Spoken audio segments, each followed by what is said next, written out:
Good morning, everybody. I think we have Senator Blumenthal remotely, is that correct? Mr. Chairman. Is it okay, Senator Blumenthal, if we move forward? Absolutely. Thanks very much. Okay, I'll make a brief opening statement. And this is about censorship, suppression, and the 2020 election. Sort of a deep dive when it comes to Twitter and Facebook about the platforms and the decisions they make, how they make them. Can we do better? Do we need to do better? So the first thing I want to talk about here is health risk associated with social media. A 2018 Pew Research Center survey of nearly 750 13 to 17-year-olds found that 45% are online almost constantly, and 97% use social media platforms such as YouTube, Facebook, Instagram, or Snapchat. So why are we having this hearing? The products that these two companies offer, people like and they use. So the bottom line is they've probably been more successful than their wildest dreams, and they're having to make decisions that offend people on the left and the right. And what we're trying to do is look at Section 230 and to see if it needs to be modified or changed, because Section 230 basically allows social media platforms like Twitter and Facebook to pass on information without legal liability. If a newspaper does something you don't like, or you think they've slandered you in a certain way, you can sue them. If a news program does something that you think is out of line, even as a politician with a high bar, you can sue them. These companies have liability protection when it comes to the content that their users engage in. You can sue the person who gave the tweet, but you can't sue Twitter, who gave that person access to the world in terms of what they said. And we got to find a way to make sure that when Twitter and Facebook make a decision about what's reliable and what's not, what to keep up and what to take down, that there's transparency in the system. And I think Section 230 has to be changed, because we can't get there from here without change. But in 2019, a study of more than 6,500 12 to 15-year-olds in the U.S. found that those who spent more than 3 hours a day using social media might be at heightened risk for mental health problems. Another study, 12,000 13 to 16-year-olds in England, found that using social media more than 3 times a day predicted poor mental health and well-being in teens. Other studies also have observed links between high levels of social media use, depression, or anxiety. The average millennial checks their phone 157 times daily. I don't know how a member of the Senate, I don't know where we fall. Social media is designed to sustain users' attention with a mix of good user interface design and psychology, creating an addictive mix for users. It's called the slot machine effect, a technique which utilizes a pull to refresh and scrolling mechanisms on news feeds similar to a slot machine. The like button, a feature to provide social validation through a positive feedback loop by measuring and comparing the number of likes a user's content obtains. Gamifying social interactions, employing gamification to engage users and keep them coming back. For example, streaks is the one causing the most concern, and using elongating red lines to display the number of days since 2 users interacted. I guess what these technologies do is try to keep us engaged. The more we engage the technology, the more advertising benefit to the company. Is that a good business practice? Maybe so. Does it create a health hazard over time? Something to look at. Now, the other aspect of this debate is, are these companies newspapers or their TV stations? Do they have the power of media organizations that have rules and regulations, and the current media platforms do not. There are rules about what a television station can do. There are rules about what a newspaper can do. And what I want to try to find out is if you're not a newspaper at Twitter or Facebook, then why do you have editorial control over the New York Post? They decided, and maybe for a good reason, I don't know, that the New York Post articles about Hunter Biden needed to be flagged, excluded from distribution, or made hard to find. That, to me, seems like you're the ultimate editor. The editorial decision at the New York Post to run the story was overridden by Twitter and Facebook in different fashions to prevent its dissemination. Now, if that's not making an editorial decision, I don't know what would be. It's one thing when we do it in our private lives. Nikki Haley made a post about her concerns about mail-in balloting. It was flagged as something, a claim this hasn't been legitimized. Let me read it to you. The next question to ask is, why is it a crime to raise doubts about the Holocaust? Why should anyone who writes about such doubts be imprisoned while insulting the prophet is allowed? Now, that's the Ayatollah. He's opining that raising doubts about the Holocaust shouldn't be a crime, and he has openly called for the destruction of Israel. His regime has, and his tweet was basically allowed to flourish. Here's what Nikki Haley said. Despite what the media tells us, election fraud does happen, and policies like balloting, harvesting, and mailing ballots to people who don't request them makes that easier. That needs to stop.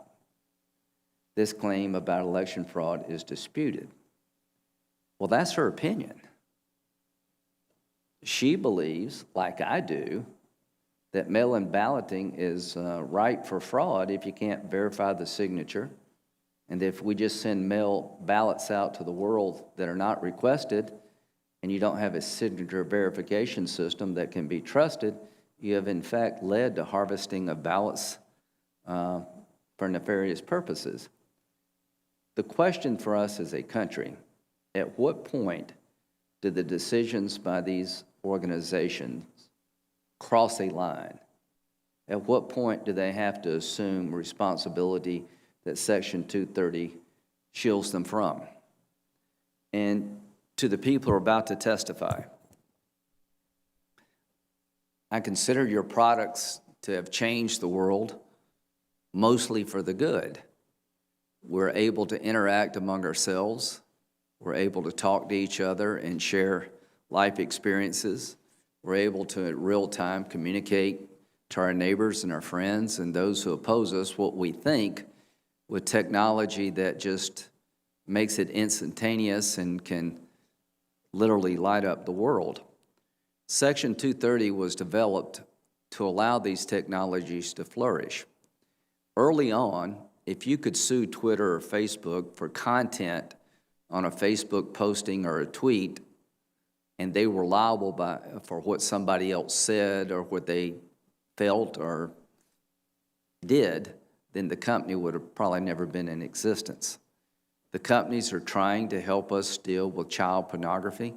We have the Earn It Act that to be able to maintain liability protections when it comes to sexual exploitation of media sites, social media sites, by sexual predators. This committee has passed a bill saying you can only maintain that liability protection if, in fact, you use best business practices.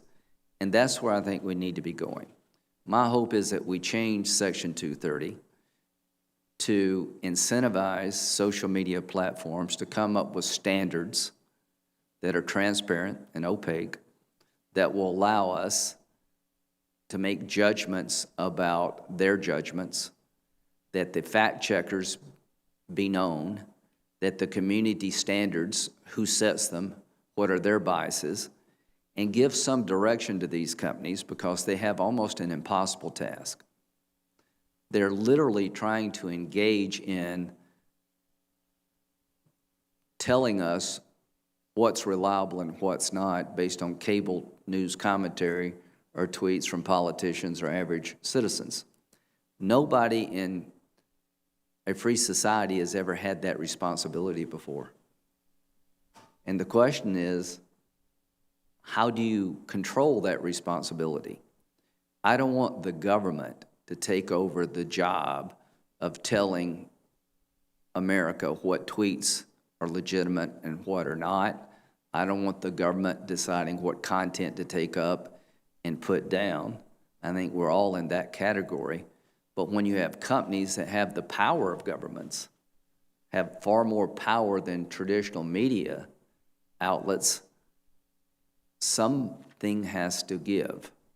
And I'm hoping in this hearing today that we can find a baseline of agreement, that Section 230 needs to be changed, that my bias would be to allow the industry itself to develop best business practices to protect the sites against terrorism and child exploitation and other concerns, that we look at the business practices of these companies through a health prism, that some of their practices need to be modified because it can become addictive. You know, we thought tobacco was a good thing for a long time to the point that we sent it to our soldiers in combat. The more we realized about the addictive nature of tobacco, the more we changed our mind about telling the public about the product. So whether or not we do that with social media platforms, that these platforms can be addictive if used too often, I don't know if we need to go there, but I do know that Section 230, it exists today, is got to give.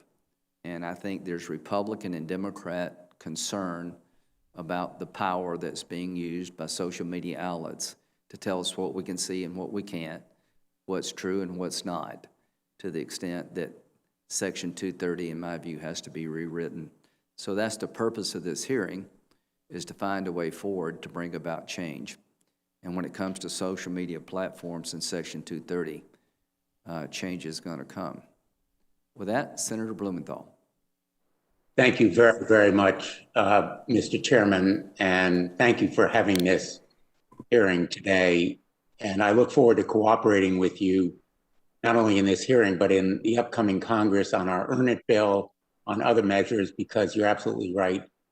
Change must come to social media.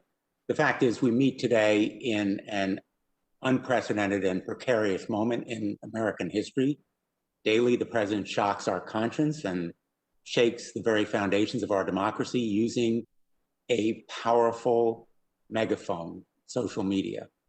The president has used this megaphone to spread vicious falsehoods in an apparent attempt to overturn the will of voters. Every day, he posts new threats and conspiracy theories about mail-in ballots and voting machines, lies that contradict his own election security officials and his lawyers. He uses this megaphone potentially to block a peaceful transition of power. Now, Mr. Zuckerberg and Mr. Dorsey, you have built terrifying tools of persuasion and manipulation with power far exceeding the robber barons of the last Gilded Age. You have profited hugely by strip mining data about our private lives and promoting hate speech and voter suppression. You have an immense civic and moral responsibility to ensure these instruments of influence do not irreparably harm our country. I recognize the steps, they're really baby steps, that you've taken so far. The destructive, incendiary misinformation is still a scourge on both your platforms and on others. In fact, Google has been given a pass from today's hearing. It's been rewarded by this committee for its timidity doing even less than you have done to live up to its responsibilities. The recent actions you have taken, in fact, are simply to check the truth of what appears on platforms. Often it is voter suppression and incendiary, malicious misinformation, and you've tried to slow its insidious spread. That's not censorship. That's moral and civic responsibility. Now, I believe, and I hope the chairman agrees, that a series of hearings on big tech is long overdue on antitrust issues, on privacy concerns, and Section 230. I have urged, in fact, a breakup of tech giants because they've misused their bigness and power. Breaking off, for example, WhatsApp and Instagram. Rigorous privacy protection because consumers should have control over their own data. And indeed, Section 230 reform, meaningful reform, including even possible repeal in large part because their immunity is way too broad and victims of their harms deserve a day in court.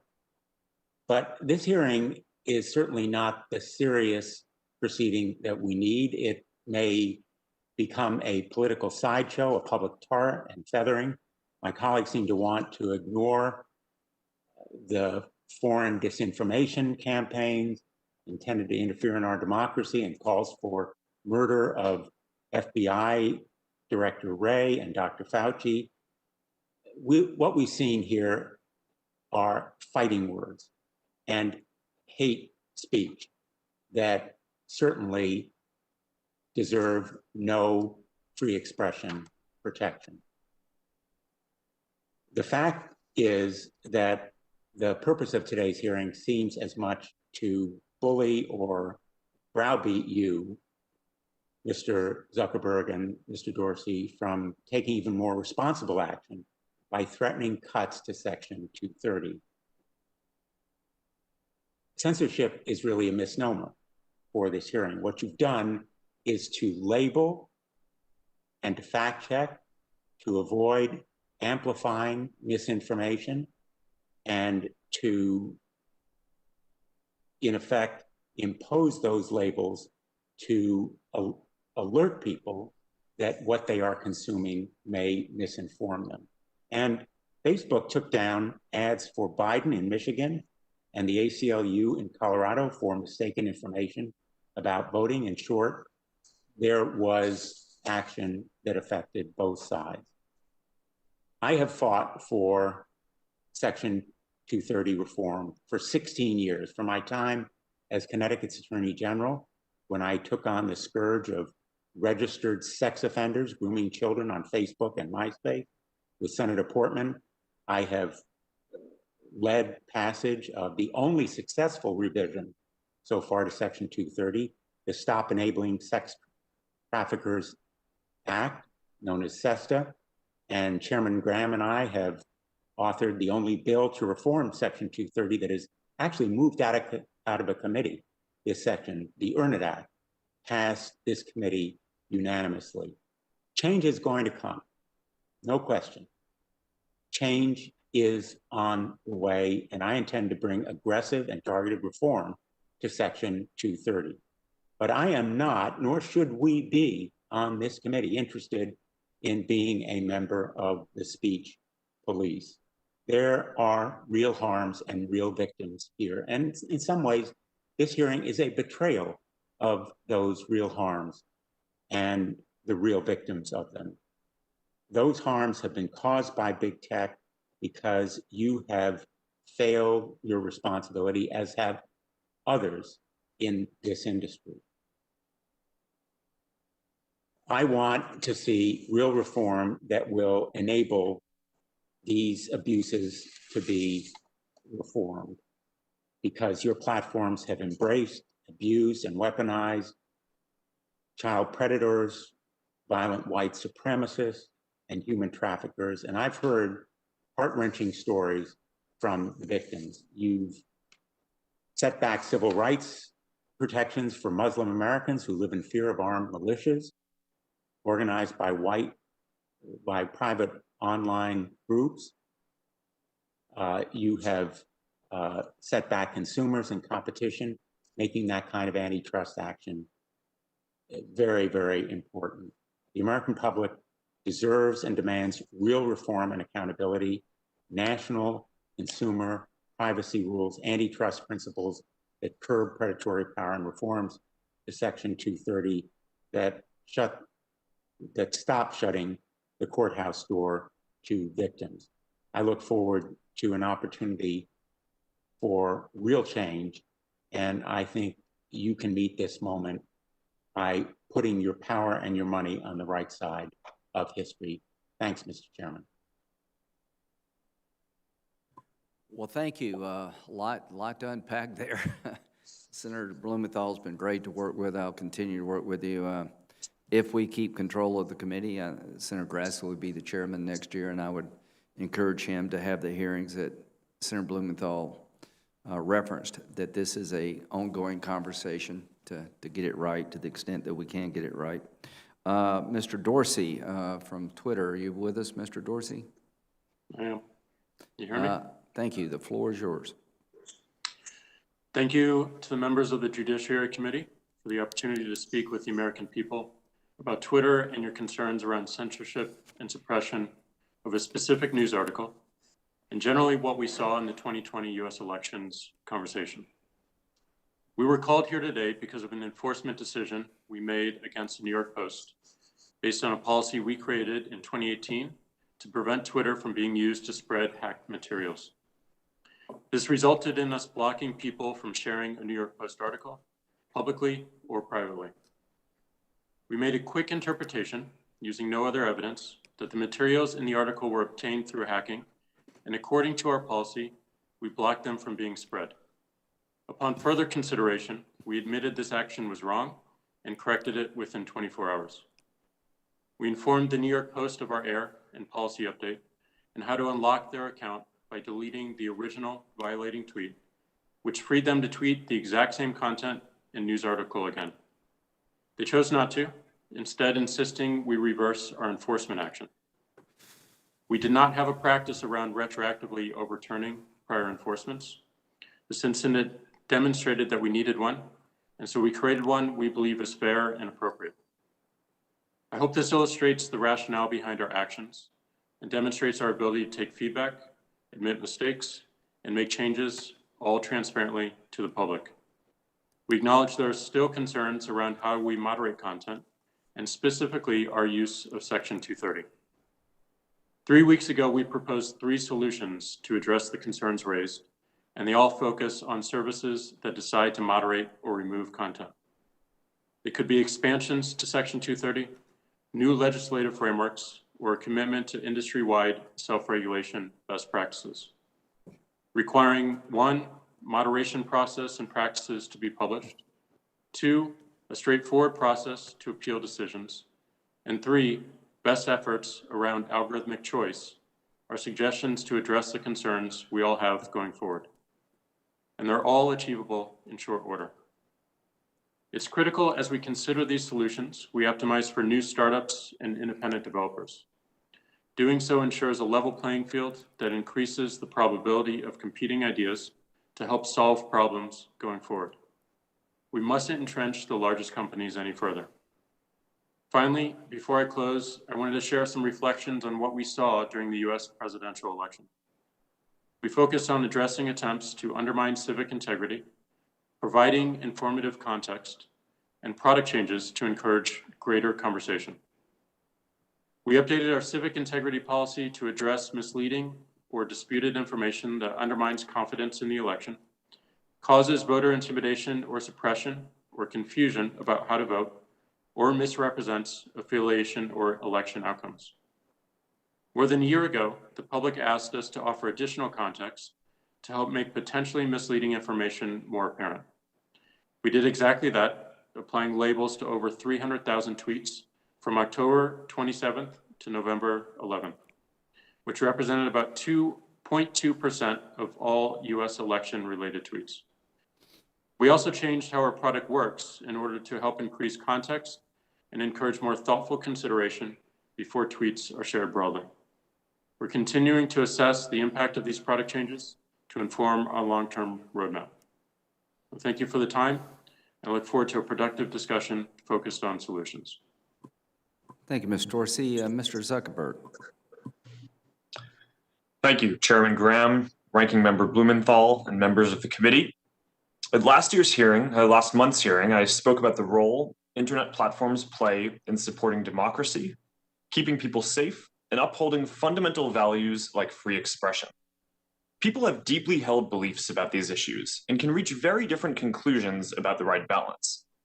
We try to do what's best for our community and the world, acknowledging that there are difficult trade-offs.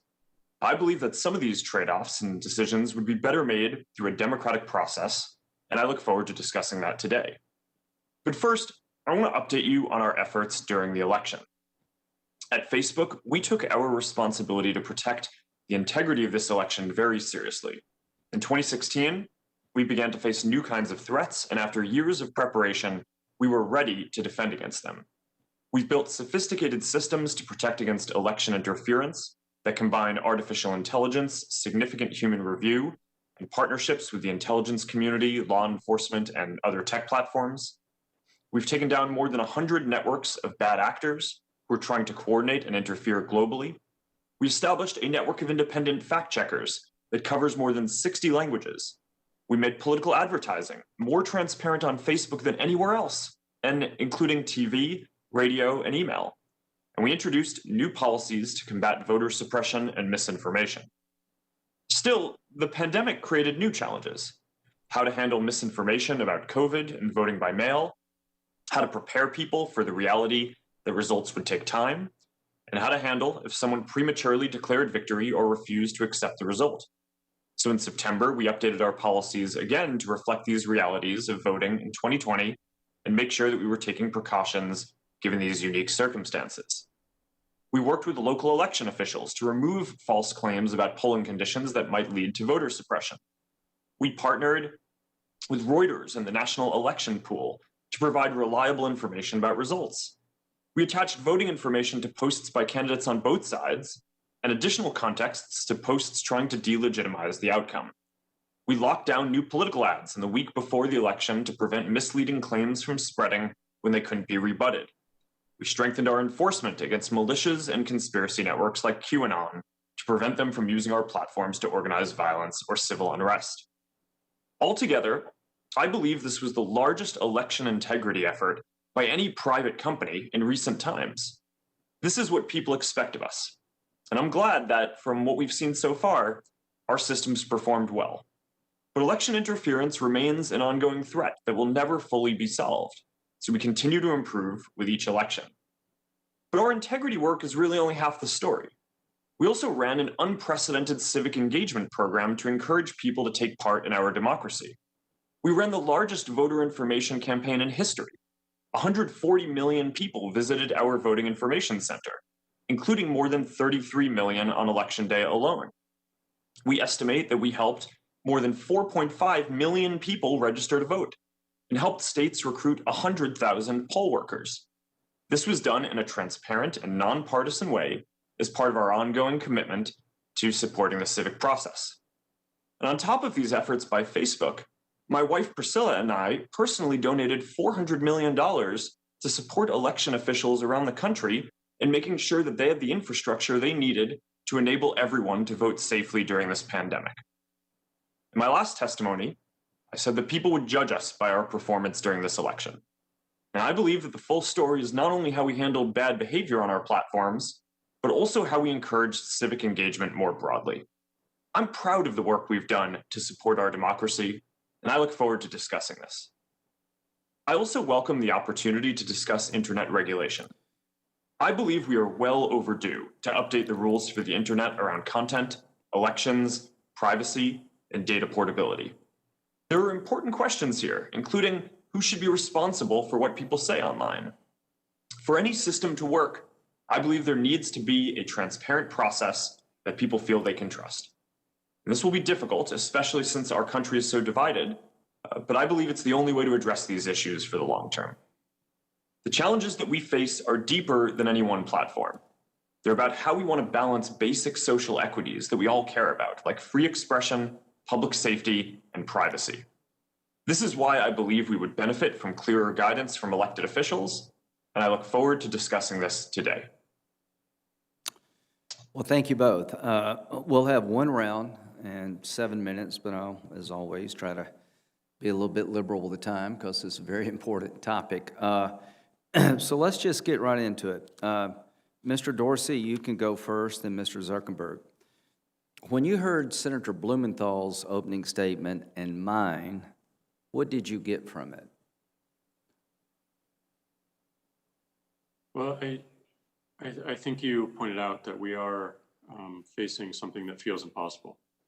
We are required to help increase the health of the public conversation, while at the same time ensuring that as many people as possible can participate. And in order to do so, we need to make policies so that people feel safe and they feel free to express themselves, to minimize threats of abuse, of harassment, of misleading information, of organized campaigns to artificially amplify or influence a particular conversation. And that policy creation, that enforcement is challenging, but also it is more or less opaque to the public. And that's where I think we have a gap. We have transparency around our policies. We do not have transparency around how we operate content moderation, the rationale behind it, the reasoning. And as we look forward, we have more and more of our decisions, of our operations, moving to algorithms, which have a difficult time explaining why they make decisions, bringing transparency around those decisions. And that is why we believe that we should have more choice in how these algorithms are applied to our content, whether we use them at all, so we can turn them on or off, and have clarity around the outcomes that they are projecting and how they affect our experience. Thank you. Mr. Zuckerberg, very quickly, please. What did you hear? Senator, I heard that there are issues around content moderation, as well as other areas. And frankly, I'm optimistic from the statements that we may be able to move forward and hopefully update some of the rules for the internet around these areas. I've been encouraging and hoping that we would do this for a couple of years. And from your opening statements, it sounds like there may be now enough common ground on views that real progress can be made here. So from my point of view, the question for us is, when it comes time to flag content as being reliable or not reliable, do either one of you believe that the government should do that? Is that a solution where the government sets a regulatory scheme that talks about what should be up and what should be down? I don't believe so. I think that would be very challenging. Okay. Do you agree with that, Mr. Zuckerberg? Senator, for certain types of illegal content, I think it may be appropriate for there to be clear rules around that. But outside of clear harms, including things like child exploitation in areas like that, terrorism, I would agree with your sentiment that that's not something that government should be deciding on a piece of content by piece of content basis. So if we take the government out of the picture, at least in non-criminal areas, should we leave it up to the industry to come up with best business practices in terms of how to moderate content? I think that's best. I think we need to align around the problem that we're trying to solve. And there are many solutions to solving those problems, but I think we also have to focus our efforts on what is going to have the greatest impact. And we believe that the greatest impact is going to be found in how we deal with algorithms, how we use those algorithms, because they are responsible for showing us what we see or what we don't see. And there needs to be more choice in their use. Do you agree with that, Mr. Zuckerberg?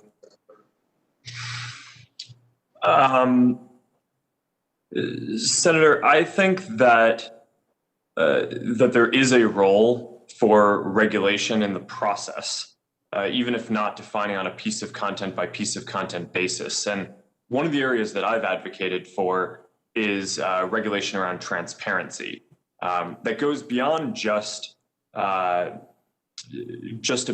what the policies are and what the process is, but also goes towards results. And as an example of this, every quarter, Facebook releases a community standards enforcement report. It's basically a transparency report that breaks down each category of potentially harmful content that we track, ranging from terrorism to child exploitation content to incitement of violence to pornography to intellectual property violations. Yes, if I may, I don't mean to interrupt, but who sets those community standards? How are they set by the company? Senator, we have a policy team that consults with a number of different stakeholders and outside groups to make sure that we're getting feedback from broad swaths of our community on all of the concerns. Is that publicly known? Senator, I believe so. And our head of content policy has testified publicly multiple times. Okay. So when it comes to fact checking, would you give us a list of the people you use to fact check? Senator, yes. We work with a number of independent organizations that are accredited by the Poynter Institute, and they include Reuters, the Associated Press, Agence France Presse United States, USA Today, factcheck.org, Science Feedback, PolitiFact, Check Your Fact, Lead Stories, and The Dispatch in the United States. Okay, I think it's important for the public to know who sets community standards, how they're set, who does the fact checking, who you rely upon to do that. I think that would go a long way to people having a better understanding of the decisions you make. Mr. Zuckerberg, do you believe your product can be addictive? Senator, we certainly do not design the product in that way. We design the product to be as useful and meaningful as possible. That's not my question. We take steps. My question is that there seems to be an ample body of growing medical evidence that social media sites have an addictive nature to them. Do you agree with that? Senator, I don't think the research has been conclusive, but it is an area that we care about and study. We certainly do not want our products to be addictive. We want people to use them because they are meaningful. Do you? And we take steps to make sure that this is the case. So, for example, we don't give the team that's running Newsfeed a goal around how much time people spend on our products, which goes counter to a lot of the memes and misinformation out there around how we operate. But my goal is to help people connect and find content and interactions that are going to be meaningful to them on our service. And our view is that if that's what we deliver over the long term and people find the services useful, then they'll use them more. But I don't think that companies should be optimizing to just encourage people to spend as much time as possible on them. Well, time's about up. Have you seen the movie Social Dilemma? Senator, I'm familiar with it. Okay, have you seen it, Mr. Dorsey?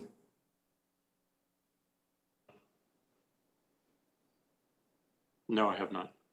I would encourage both of you to see it. So here's what I think we're going to do on the committee over time, I hope, is to ask the question more directly, are these social media sites addictive? Do they have a public health component that needs to be addressed? For years, we thought tobacco was a great thing. We found out tobacco was not such a great thing.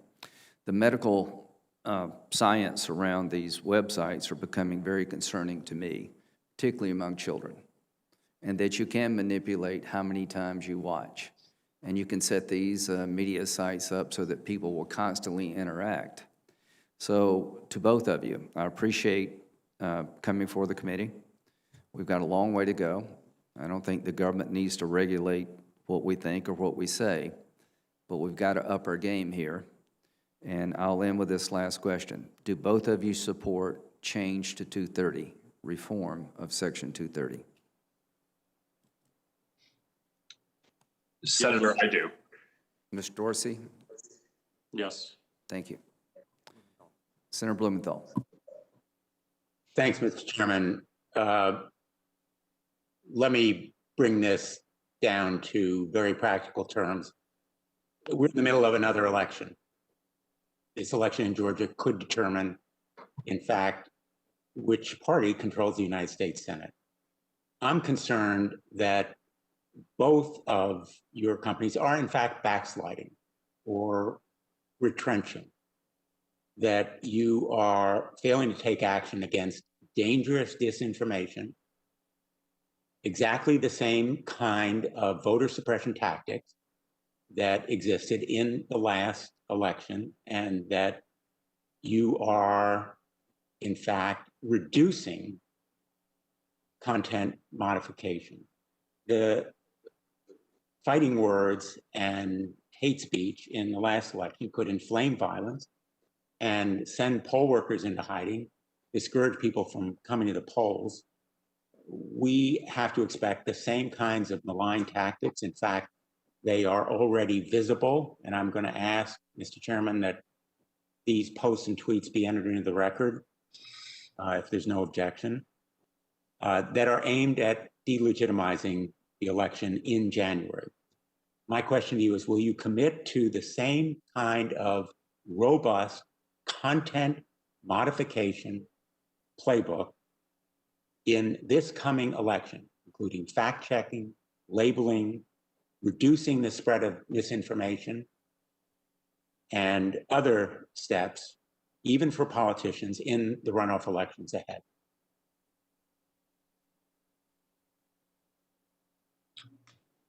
Senator, our policy is to have a similar approach in the upcoming Georgia special elections that we took during the general election. Mr. Dorsey? Yes, we do. We intend to learn from all of our experience with this election and bring all that learning going forward to make it more robust. During the past election, there was rampant disinformation on social media in Spanish-speaking sites, repeating QAnon conspiracies and false claims of election rigging. In my view, you need to do better.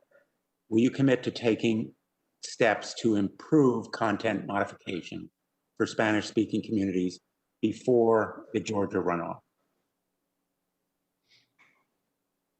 Senator, this is something that we are already working on and worked on ahead of the general election. We have multiple fact checkers who focus on the Spanish as a language, and we made sure that we translated our voter information center into Spanish, which we showed at the top of Facebook and Instagram to everyone who uses those products in Spanish in the U.S. Those are a couple of the steps that we've taken, and we're certainly committed to focusing on this. And yes, we will, in partnership with Latinx civil rights groups. I'd like you to know, and perhaps you could submit to me within 1 week, what additional steps you're going to take, because this Georgia runoff is underway. And as I've indicated, I've seen a backsliding and retrenchment that is very deeply troubling, that have enabled the spread of this disinformation, the restarting of certain algorithms, for example, that promote or amplify misinformation is very, very troubling. And I think I want to know within a week what additional steps we're taking to enhance the efforts to stop this kind of amplification and spread. Let me ask about Facebook community standards, which ban language that, quote, incites or facilitates serious violence. As you know, on November 5th, Steve Bannon, in a Facebook Live video, called for beheadings of Dr. Fauci and FBI Director Wray for not acting more favorably toward President Trump. Twitter banned Bannon for these remarks.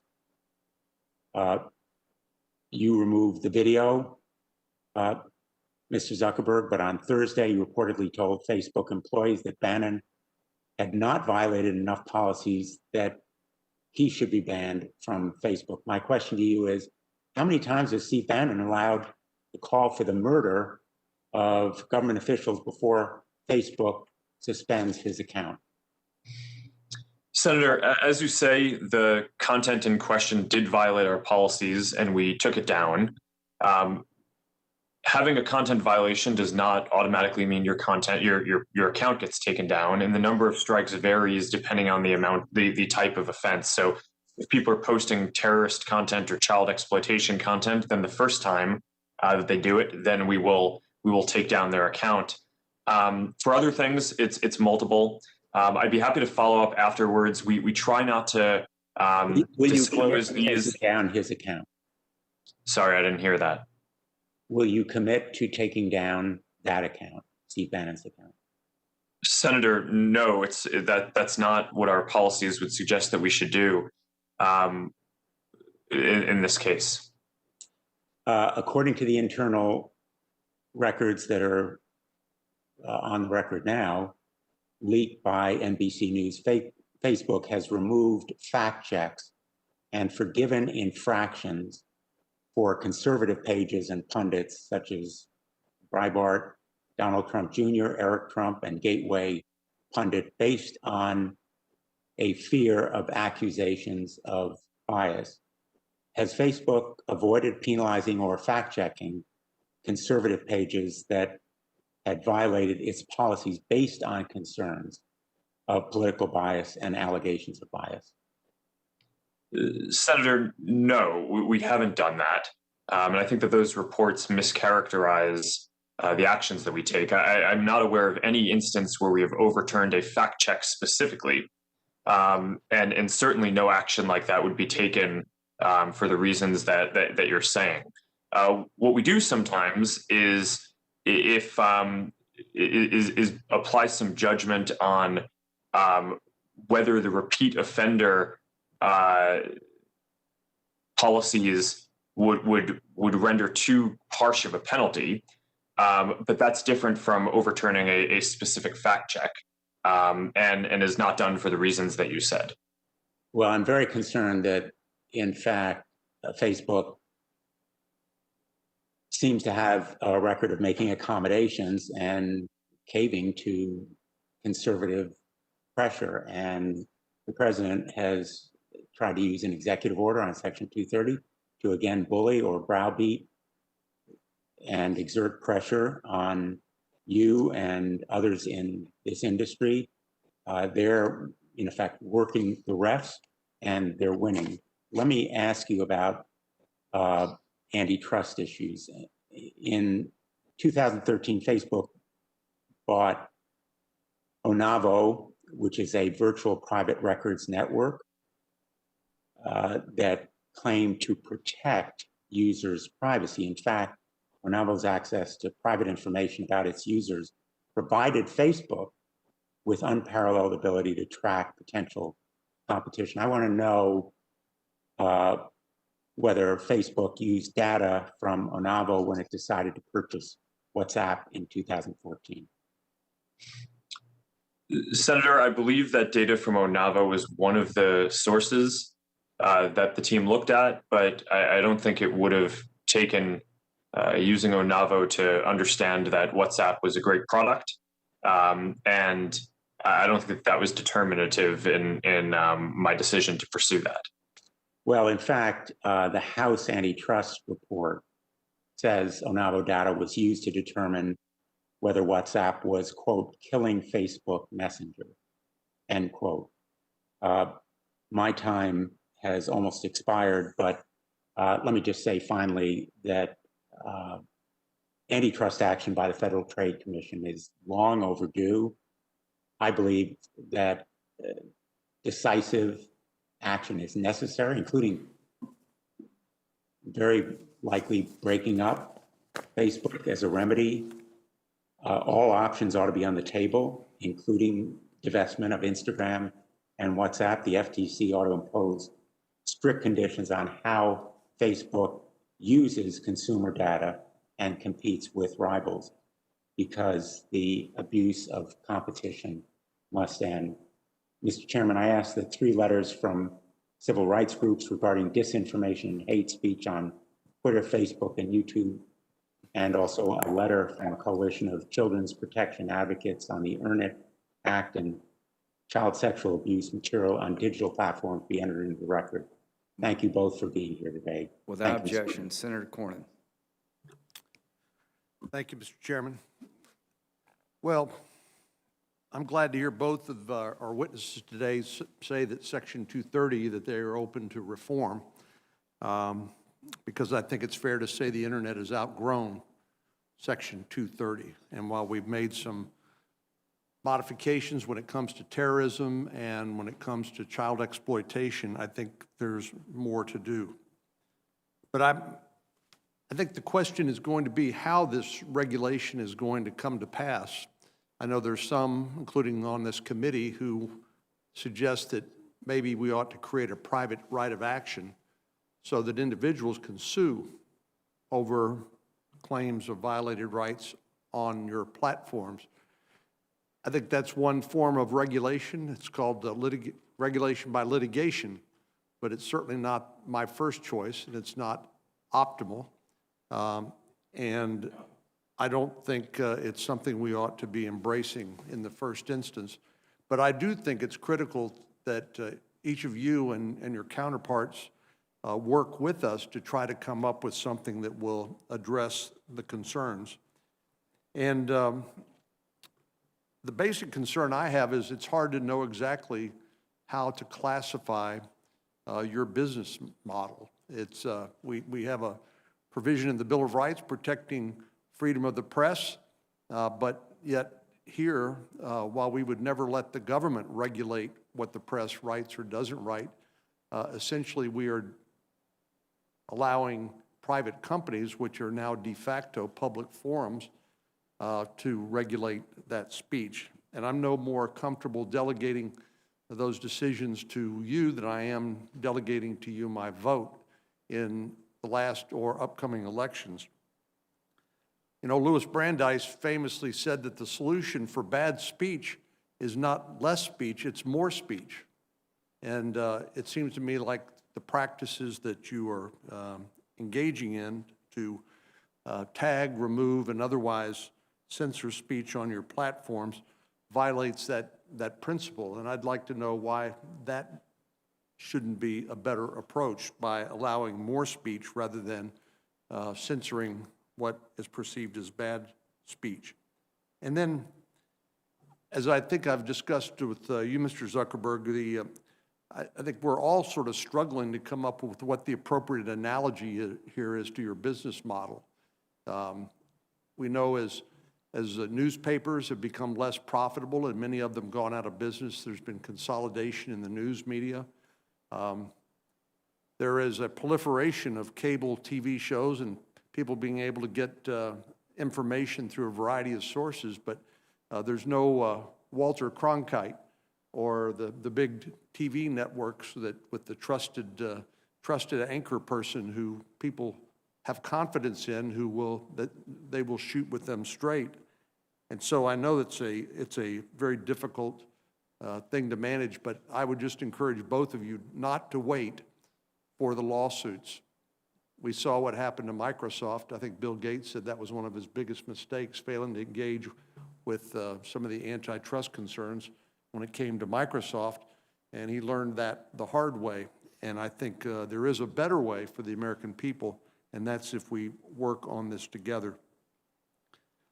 Mr. Zuckerberg, I believe that Facebook publishes on a quarterly basis a report of its actions in this area. Is that correct?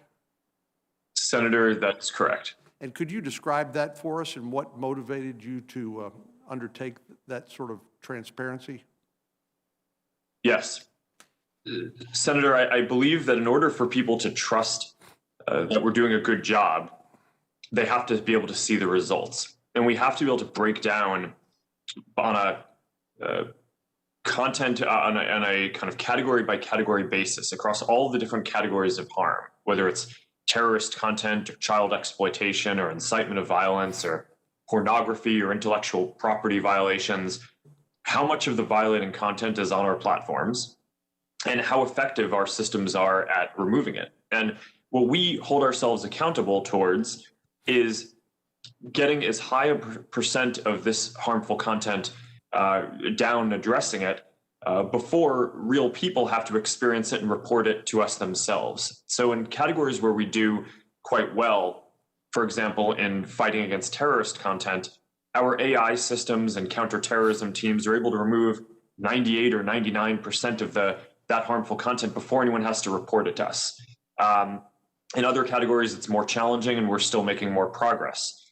But I think that as part of a regulatory framework here, it would be good if every company had to issue a transparency report outlining what they're seeing on their platforms and the results and effectiveness of their content moderation systems. So that way, the people who are responsible for holding all of us accountable, whether it's journalists, Congress, academics, could have an apples to apples comparison about how all the different companies are doing, and potentially, as part of a law, require that companies even maintain a certain level of effectiveness.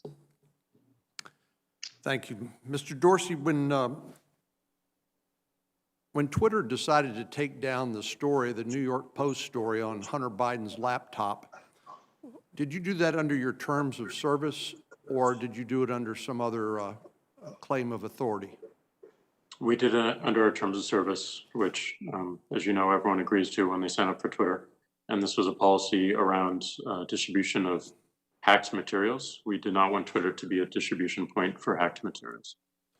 Well, you do realize that by taking down that story, you probably gave it more prominence and more visibility than it ever would have gotten had you left it alone. We realize that, and we recognize it as a mistake that we made, both in terms of the intention of the policy and also the enforcement action of not allowing people to share it publicly or privately, which is why we corrected it within 24 hours. And Mr. Dorsey, why isn't Justice Brandeis's formulation in Whitney versus California, why shouldn't that apply to the internet platforms like yours? In other words, the cure for bad speech is not censorship, it's more speech. Why wouldn't that principle apply to Twitter?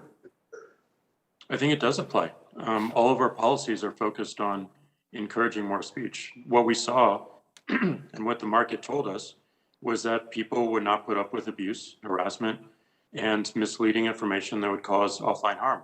And they would leave our service because of it.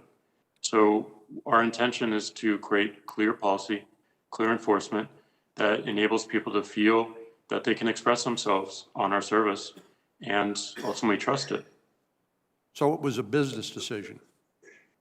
It was a business decision. Thank you. Senator Feinstein.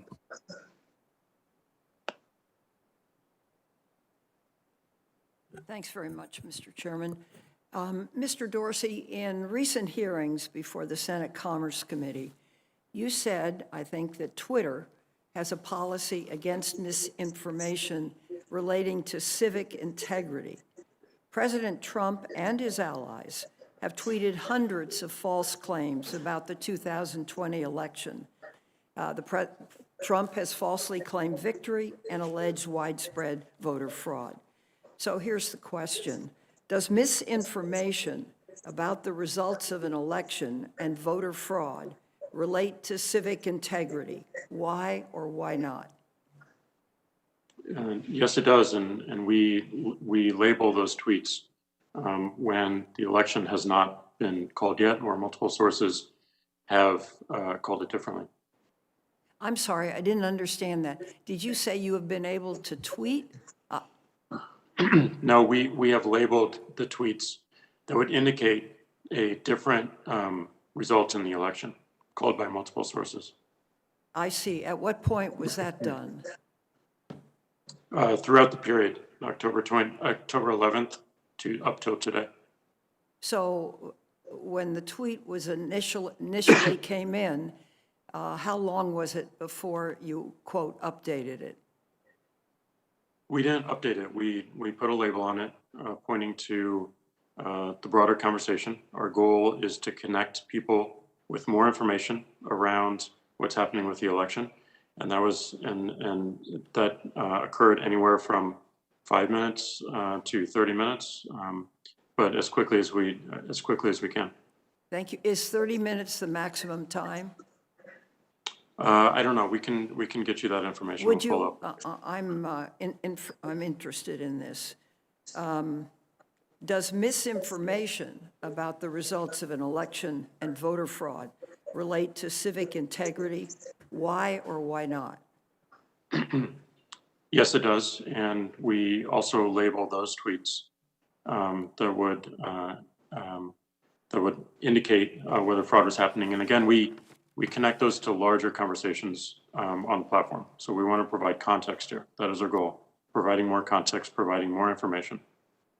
Okay, now a specific question, and I'm not sure actually what the answer to this should be, but on November 7, President Trump tweeted, and I quote, "I won this election by a lot," end quote. Obviously, that's not true. President Trump lost the election. The warning label that Twitter has applied to the tweet says, and I quote, "Official sources may not have called the race when this was tweeted," end quote. Do you believe that label goes far enough to prevent the tweet's harms when the tweet is still visible and not accurate? I do, because it's not just the surface level label. It points to a collection of news articles, of information and conversation that gives you an expansion on what's happening with the election. I guess, you see, my concerns are that these tweets arouse people. And it seems to me that the entity that runs this operation ought to have an understanding that when there is a major situation, that the tweets can play a unique role in either reassuring or stirring people up to unacceptable levels. Could you comment on that? Well, I agree in spirit. I mean, our policy is focused on misleading information around the election and the civic process to provide greater context, to provide additive information so that people can make decisions around what's happening within the election. And that is 3 phases. That's the run up to the election, that's election day, and also the phase we're in right now, post-election. So our policies and enforcement are focused on providing more information, more context to people in those 3 phases. Well, let me give you a specific. On November 7, President Trump tweeted this, "I won this election by a lot," end quote. That's obviously not true. President Trump lost the election. The warning label that Twitter has applied to the tweet says, and I quote, "Official sources may not have called the race when this was tweeted," end quote. Now, here's the question. Does that label do enough to prevent the tweet's harms when the tweet is still visible and is not accurate? I believe it's really important that we show people a broader context, and that is the intention of the label. It is not just text below a tweet. It is a link to connect to a much larger conversation and news articles across the spectrum. Well, give me an example of what would have to happen before the situation would warrant a stronger response.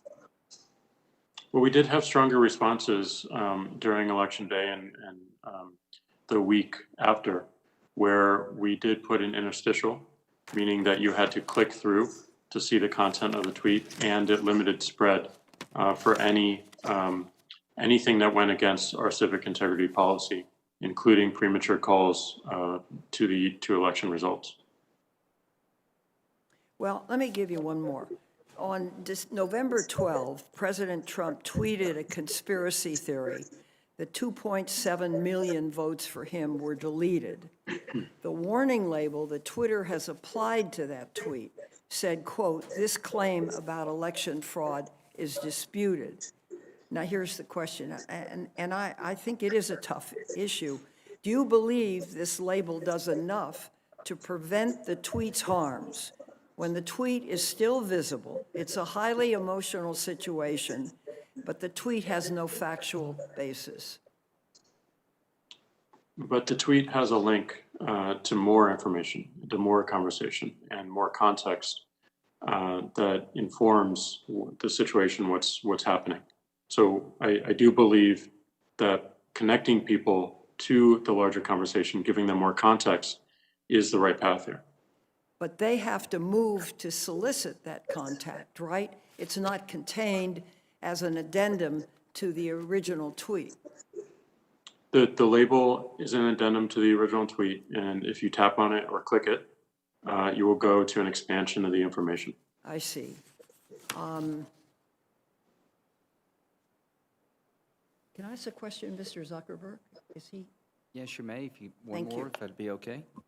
Mr. Zuckerberg, at the recent hearing before the Senate Commerce Committee, you said that Facebook has a, quote, "policy in place that prevents any candidate," end quote, from, quote, "trying to delegitimize the result of the election," end quote.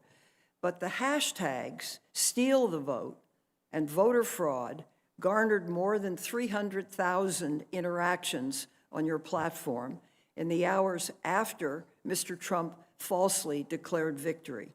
So here's the question. Do you believe Facebook did enough to prevent Trump's efforts to delegitimize the election result? If so, why have you reached that conclusion?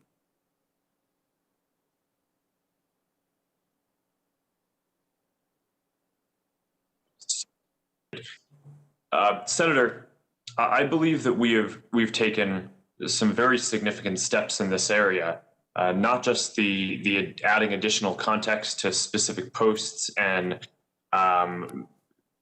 making it so that when people search for different hashtags, we show additional information.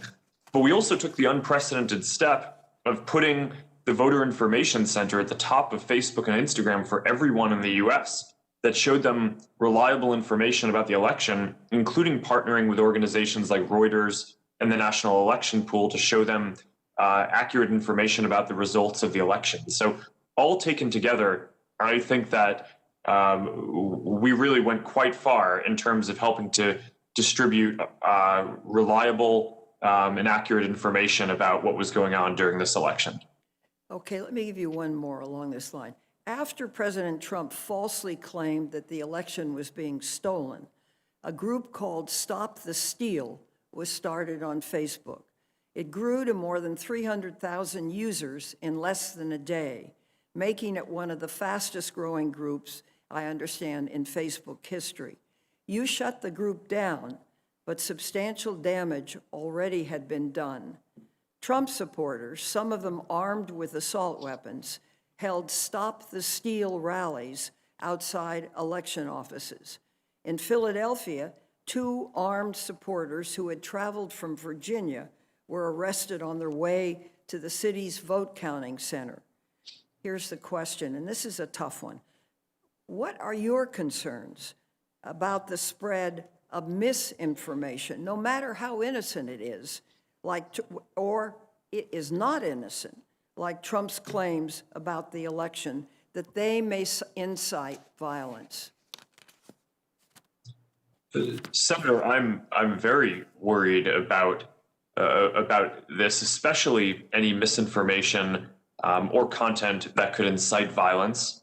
And during such a volatile period like this, one of our top priorities is making sure that people don't use our platform to organize any violence or civil unrest. And that was the basis under which we took that group, because there were a number of members who were posting potentially violent or encouraging violent comments that violated our policies.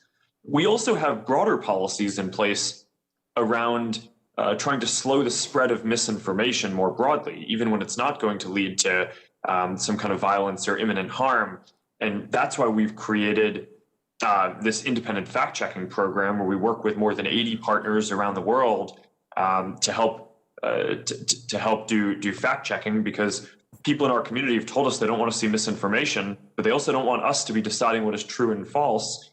So we've taken the step of building this program, which I believe is more sophisticated than what anyone else in our industry has. So I'm very focused on these issues.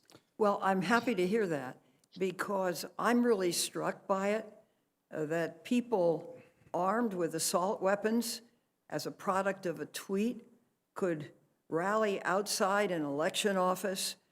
And I think it's really a serious issue that needs to be considered.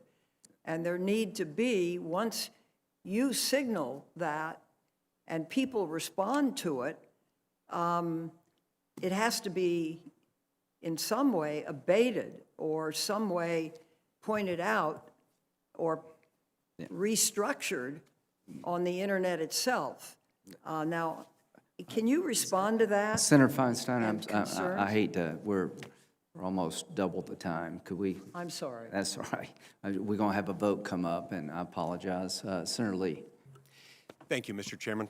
First, I'd like to note that as far as the president's arguments about the election and how they turned out, inciting violence, I'd like to point out here that the only violence that I'm aware of has occurred in connection with Antifa. Antifa's response to pro-Trump peaceful rally attenders. So I don't quite understand that. Maybe we'll have a chance to dwell on that more in a minute. But first, I want to talk a little bit about federal law, existing federal law, and what it requires. Section 5 of the Federal Trade Commission Act prohibits businesses from engaging in unfair or deceptive trade practices.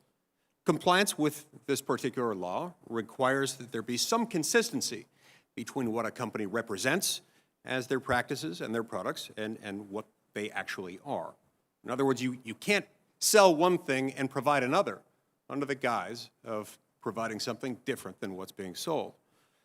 Both Twitter and Facebook represent and have represented for years to their users, their customers, that they take a neutral approach to election content moderation. However, as we've heard today, and as we will continue to hear today and into the foreseeable future, there are instances in which your platforms are taking a very distinctively partisan approach, and not a neutral one, to election-related content moderation. For example, just days before the election, Twitter suspended the account of Mark Morgan. Now, Mark Morgan is the commissioner of the U.S. Customs and Border Protection Office. And they suspended Commissioner Morgan's Twitter account, specifically for a tweet celebrating the success of the U.S. southern border wall. Apparently, Commissioner Morgan's tweet, his comments about the border wall, violated Twitter platform rules governing what it calls hateful conduct. Now, I've read the offending post, and the offending post from Commissioner Mark Morgan reads as follows. At CBP and the Army Corps of Engineers, continue to build new wall every day.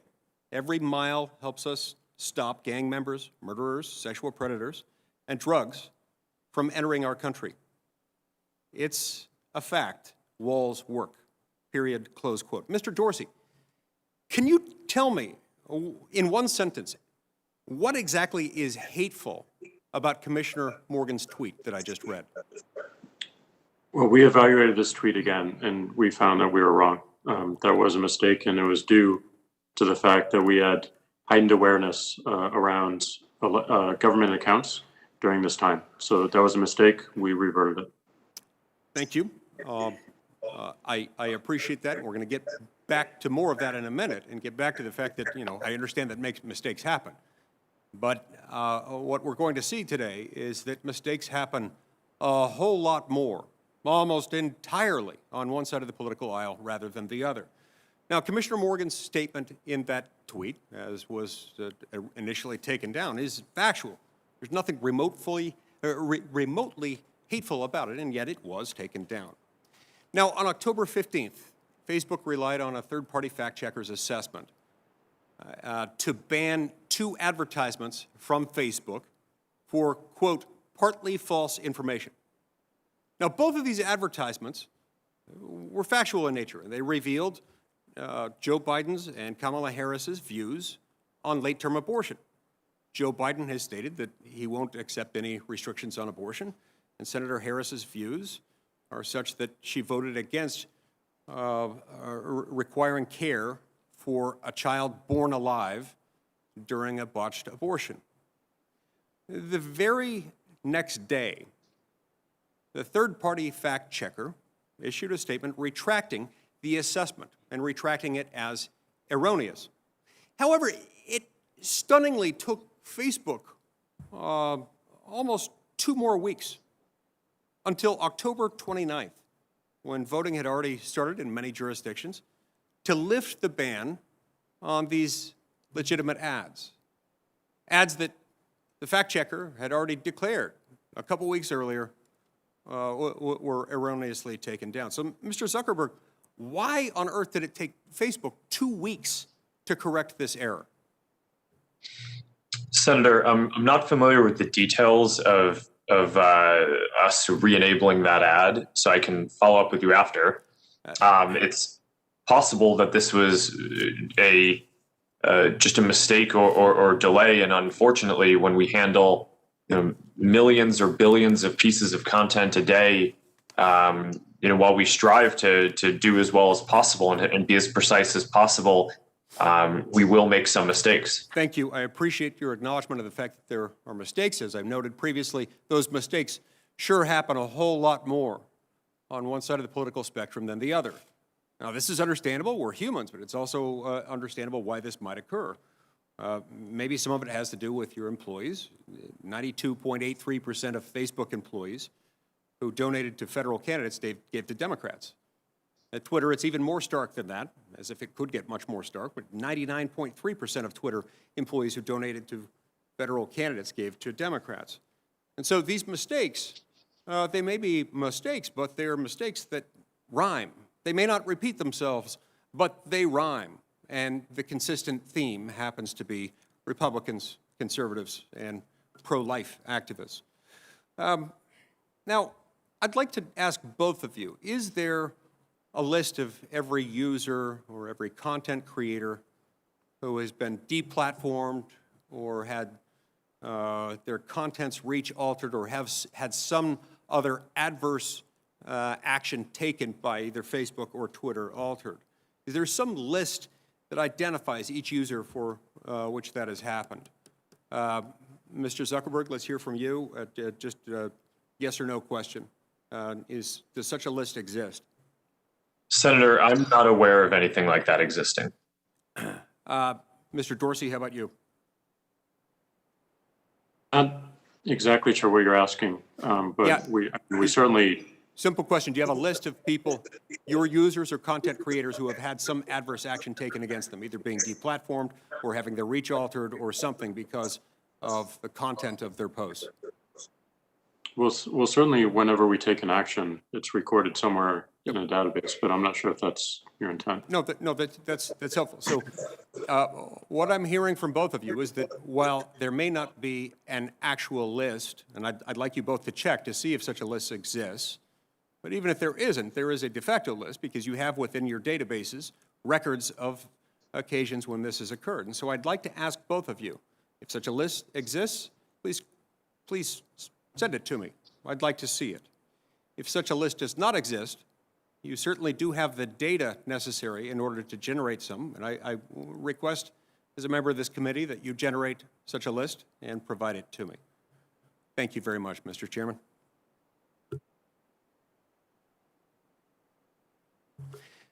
Senator Graham, the chairman of the committee, has stepped out momentarily. I've been directed to recess the hearing momentarily so that we can go and vote. and then we will pick up back here in just a few minutes. I would like to, as long as I have the gavel momentarily, I'm going to ask one more question before I leave to go vote, and then we'll recess the hearing after this question. And could I ask when we're coming back? I've been waiting to ask questions Yeah. for an hour now. Yeah, we'll be coming back as soon as Senator Graham returns. He left to vote in just a moment ago. He'll be back. Mr. Zuckerberg, in September, Facebook tagged an ad run by the American Principles Project in Michigan that criticized Joe Biden and criticized Senator Gary Peters. And the ad was tagged because it was quote unquote missing context. Now, the next day, the ad was shut down entirely by Facebook.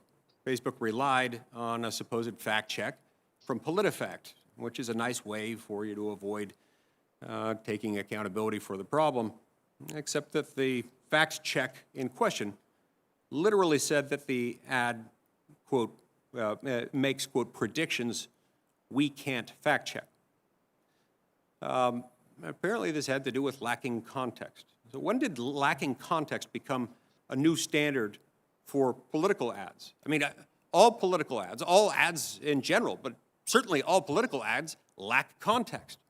Ben Sasse just finished a resounding victory in Nebraska. And I haven't seen his TV ads, but I'm sure they're brilliant. This guy's made for television. He's with or without the beard. And I'm sure his ads didn't say, Ben Sasse, great senator, but not that great of a hockey player. Or there is always context that is lacked out, that is lacking, left out in any advertisement.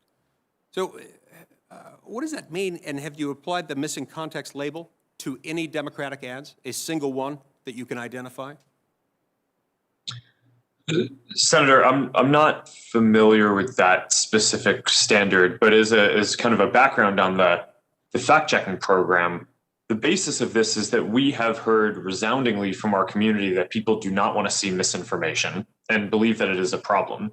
But people also believe that they do not want Facebook to be the arbiter of truth in deciding everything that is true and false. And for what it's worth, I strongly agree with that.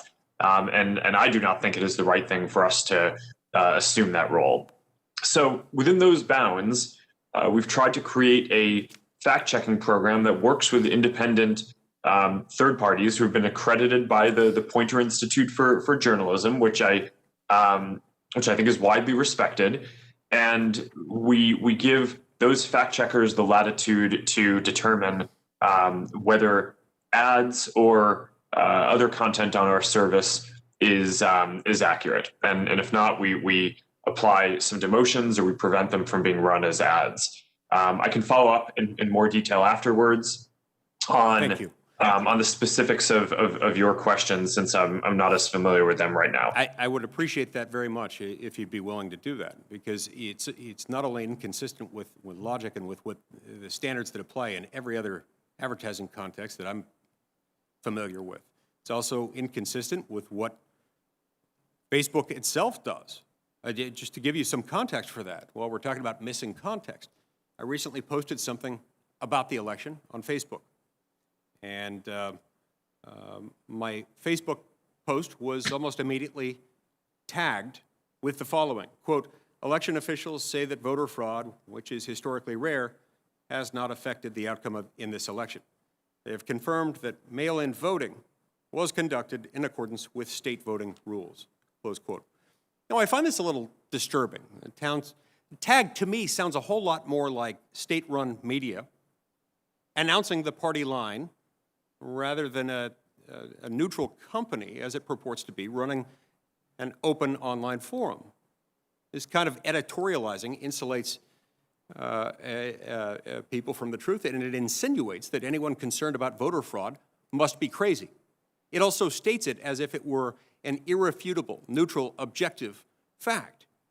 Now, maybe these kinds of concerns are out of the mainstream in Palo Alto, but they're not out of the mainstream with the rest of America. And I have to reiterate, I hope this kind of manipulation wasn't intentional, But it's getting harder and harder for me to accept the premise that it could be anything but intentional. And if it was intentional, it's yet more evidence that Facebook's actions surrounding this election are incongruent with the promises that you've made to your own users.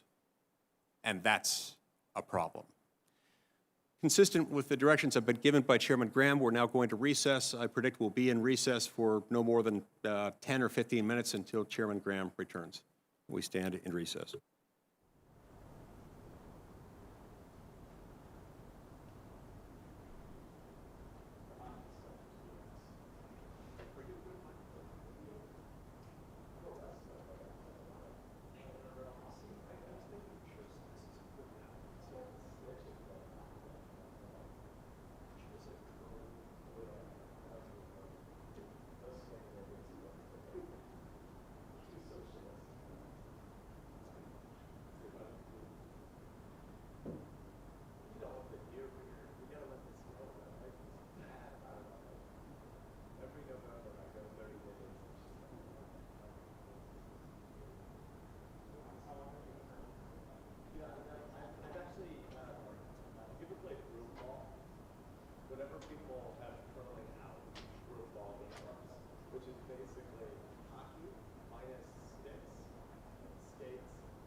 committee will come to order. Senator Leahy.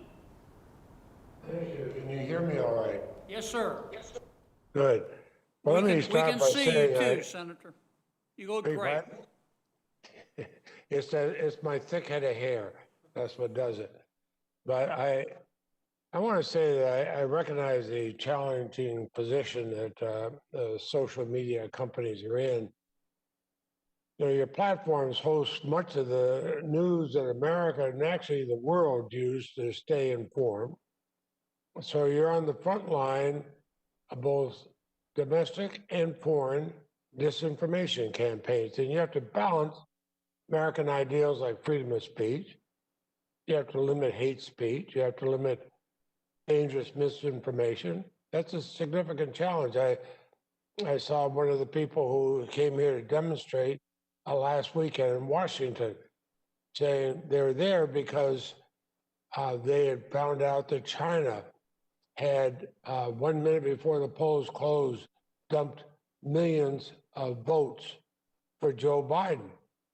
And somebody said, well, what do you mean? They said, well, it was on the internet. It's got to be accurate.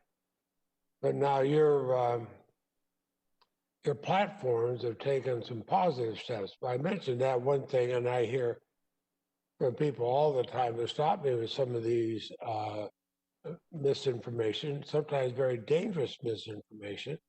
They've gotten it from your platforms. And I have to think you can and must do better. You know, our security, I think even our democracy, understanding a basic truth depends upon you doing a better job. President Obama described the escalating erosion of the acceptance of facts, of science, of clear evidence as truth decay. Well, without facts, it's hard to imagine how a government by and for the people can exist, and your platforms can bring people together.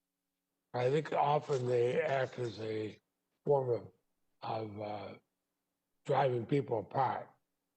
Now, during this election, President Trump has emerged as the most prominent distributor of false and misleading election information. He still does it. It's nothing short of propaganda. Without evidence, he routinely claims the election was rigged, says that states actually cheated and fixed the results. He even claims that millions of Trump votes were deleted. And he's doing that while his own Department of Homeland Security is saying the election was the most secure in American history. And there's no evidence that any voting system deleted or lost votes, changed votes, or was any way compromised. That's what our own U.S. government is saying, when the head of government, the president, is saying just the opposite. So it may make him feel better about the fact that he lost badly, but we shouldn't have to put up with it. So I have a question for both of you. Has Facebook or Twitter conducted an in-depth post-mortem review of election misinformation spread on your platforms? Not just what you labeled, but how far the misinformation reached. Have you done that kind of a post-mortem? Senator, we will do that analysis, and also we are commissioning and working with independent academics to enable them to do the studies themselves and to publish what they find without any intervention or permission required from Facebook. Thank you. And we are doing the same, including opening up our APIs to researchers to make sure that others are able to see what we may not see ourselves. will that be made available to us? Can other people see that results of that that study you're going to do? Both of you, I'd ask. Senator, yes, the academic research is going to be public, and the academics are going to be able to publish this themselves without even having to get Facebook's approval over what they publish. Thank you. Mr. Dorsey? And we'll make our reports and findings public as well, so everyone can learn. I'll look forward to reading them. And I'm actually one member of the Senate who will actually read them. So thank you. Because, you know, you look at some of the things that went on. There was I know Senator Blumenthal and others have raised this question about the Steve Bannon putting on a video. Think of what it did. It called for the murder, the beheading of Dr. Fauci and the director of the FBI, Christopher Wray. Just think what that does. I mean, the FBI director travels with security all the time. Dr. Fauci and his family are private citizens. They're calling for their beheading. And it was seen by, I think, 200,000 people on Facebook. Well, now, if you're going to have somebody threatening to murder somebody, what do you do? What do you do about that? I mean, how do you catch that in a hurry? Because, I mean, I was a prosecutor. I prosecuted murderers, and we didn't have to face this kind of threat at that time. But what do you do when hundreds of thousands of people see a threat, go murder somebody? Senator, in that case, that content violated our policies and we took it down. And as has been the subject of some of the other questions, if someone had multiple offenses like that, we would remove their whole account.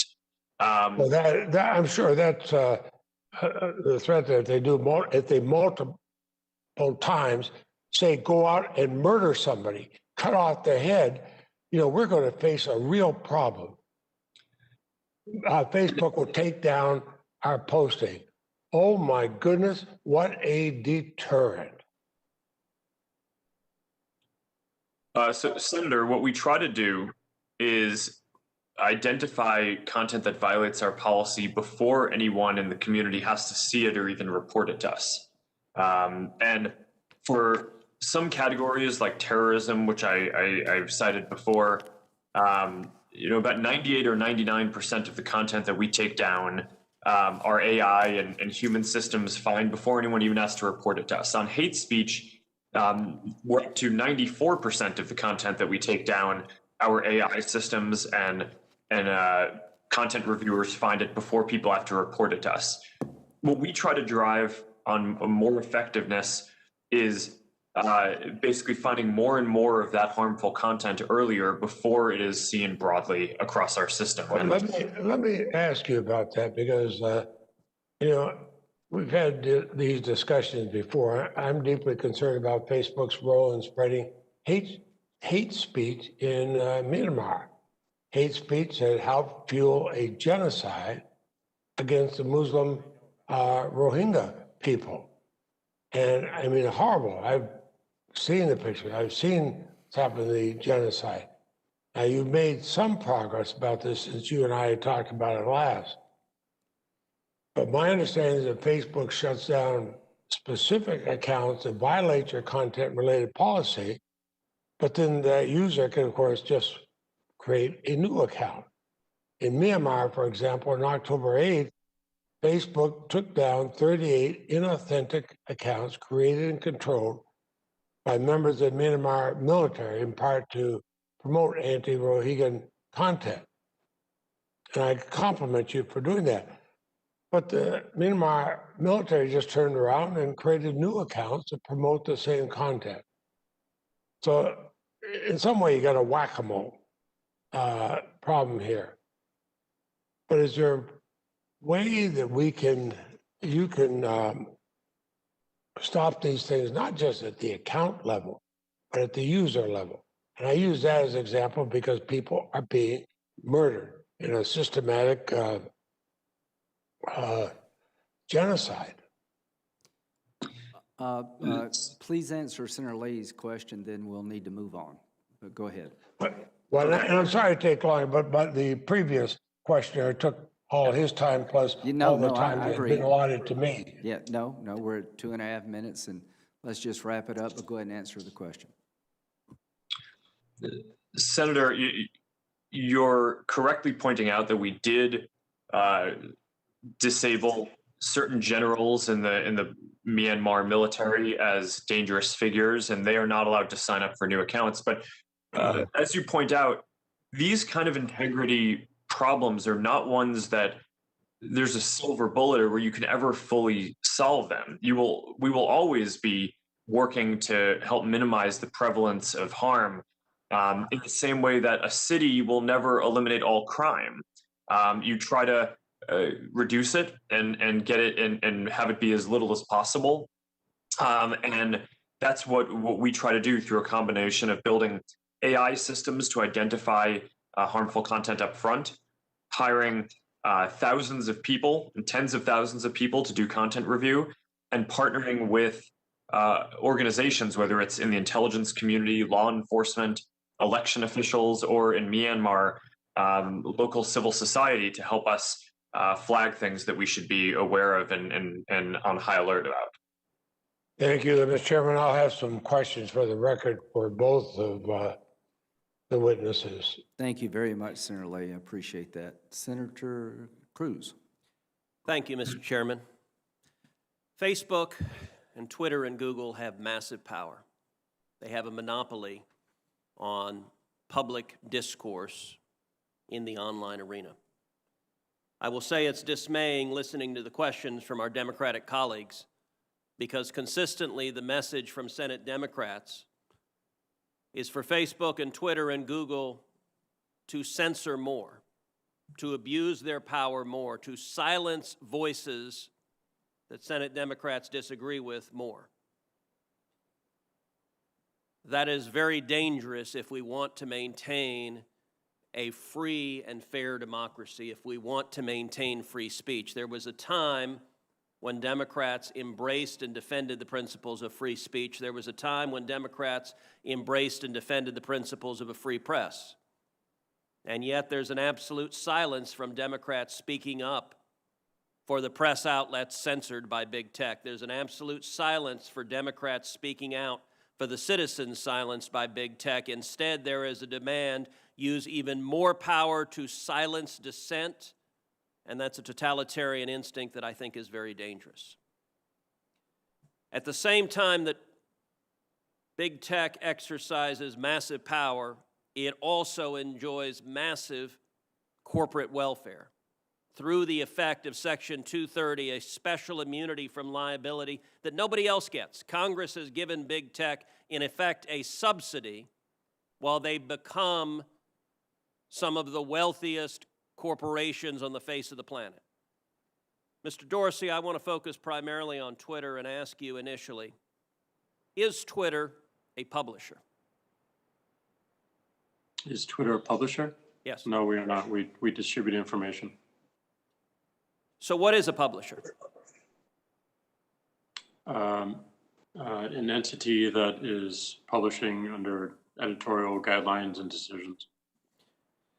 Well, your answer happens to be contrary to the text of federal statute, particular Section 230, which defines an information content provider as any person or entity that is responsible in whole or in part for the creation or development of information provided through the internet or any other interactive computer service. Let me ask you, was Twitter being a publisher when it censored the New York Post?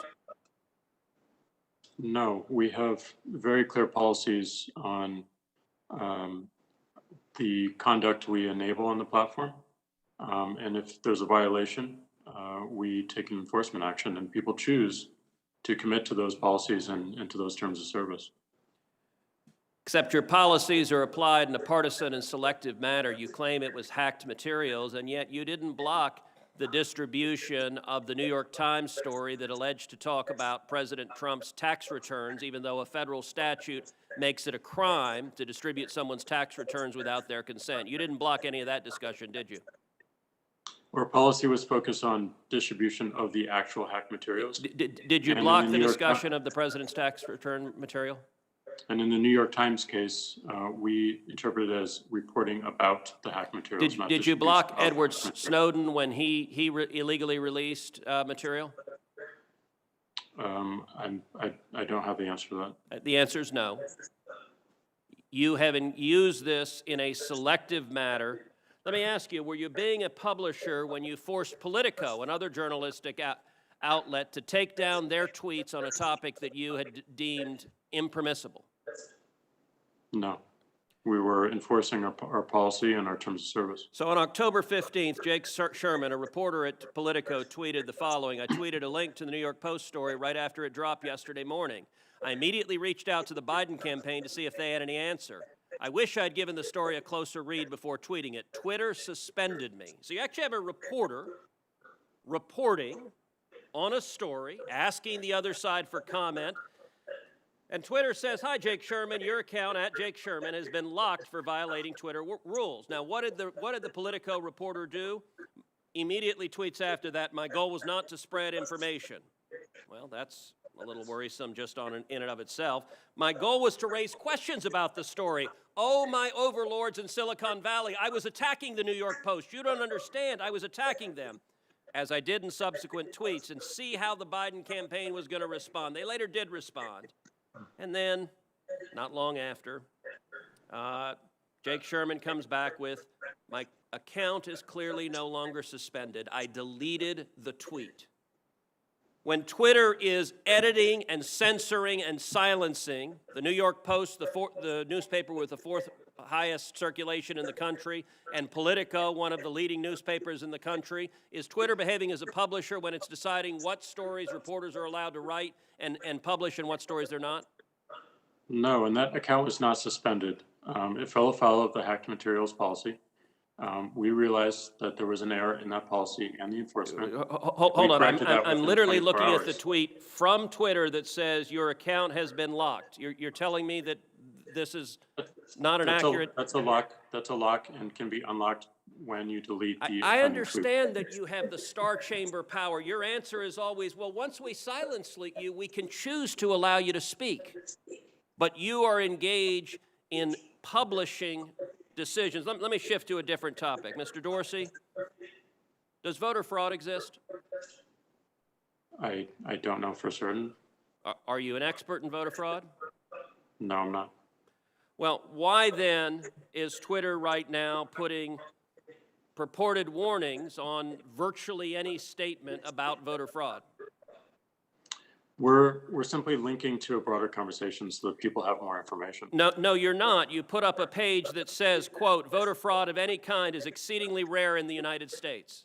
That's not linking to a broader conversation. That's taking a disputed policy position, and you're a publisher when you're doing that. You're entitled to take a policy position, but you don't get to pretend you're not a publisher and get a special benefit under Section 230 as a result.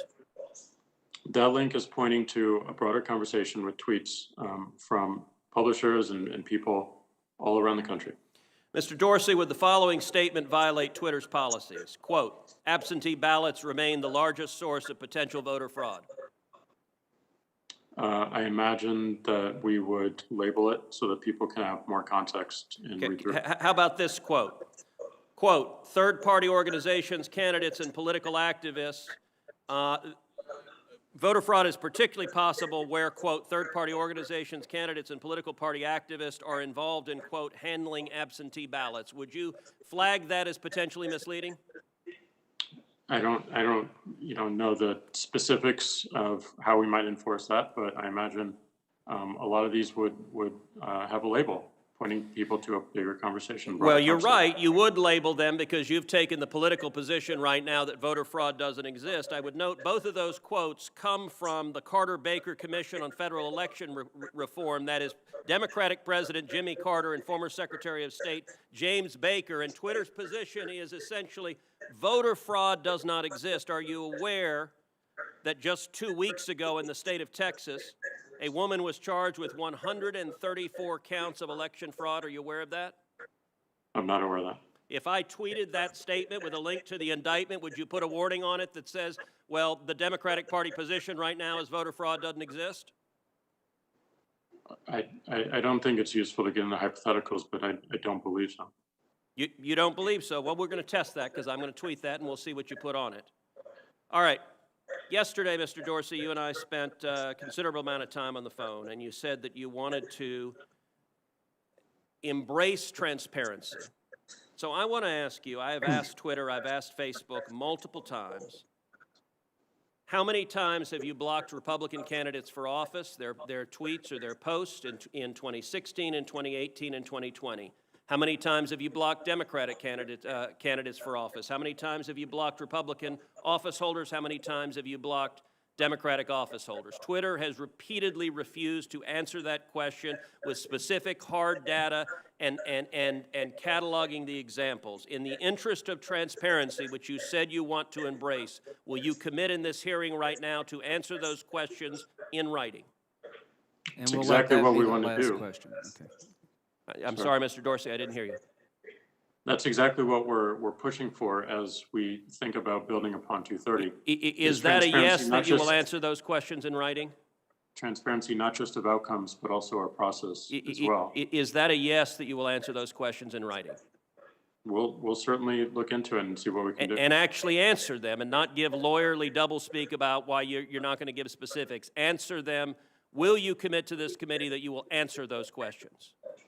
We're going to work to answering broader transparency around outcomes. All right, that's a no. Mr. Zuckerberg, how about you? Will you commit that Facebook will answer those specific questions, cataloging the number of instances in which Democrats in 16, 18, and 20 have been silenced versus the number of instances in which Republicans have been silenced on Facebook? Senator, I'm not sure if we have that data available, but I will follow up with you or your team.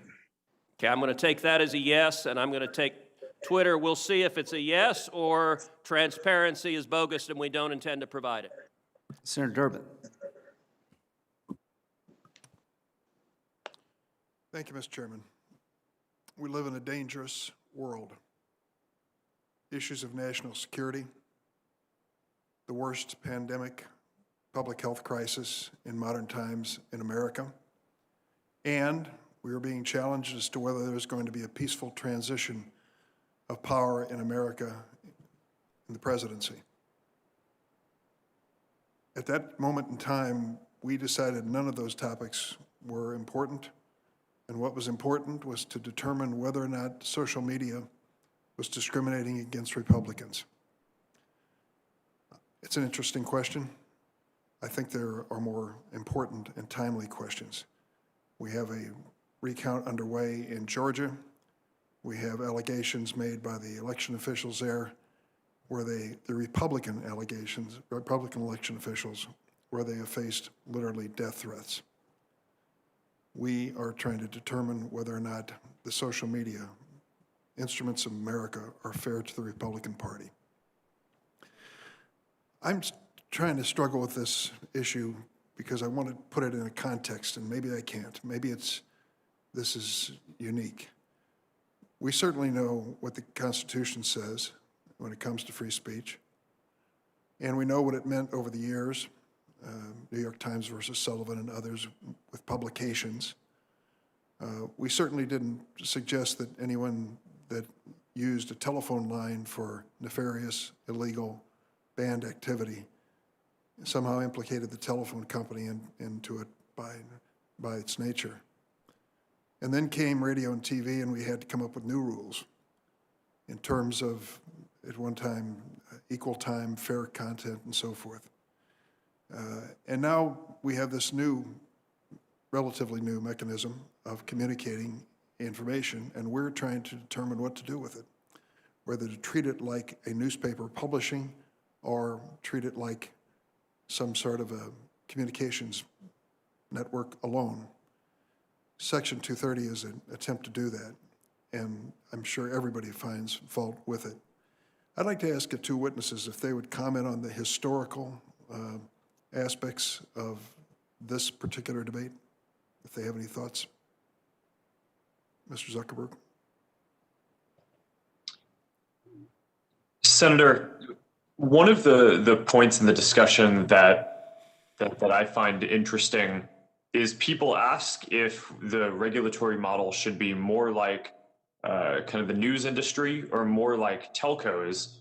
But from my perspective, these platforms are a new industry and should have a different regulatory model that is distinct from either of those other two.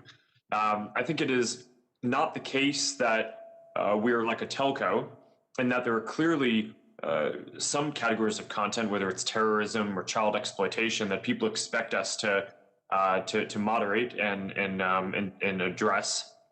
But we're also clearly not like a news publisher in that we don't create the content and we don't choose up front what we publish.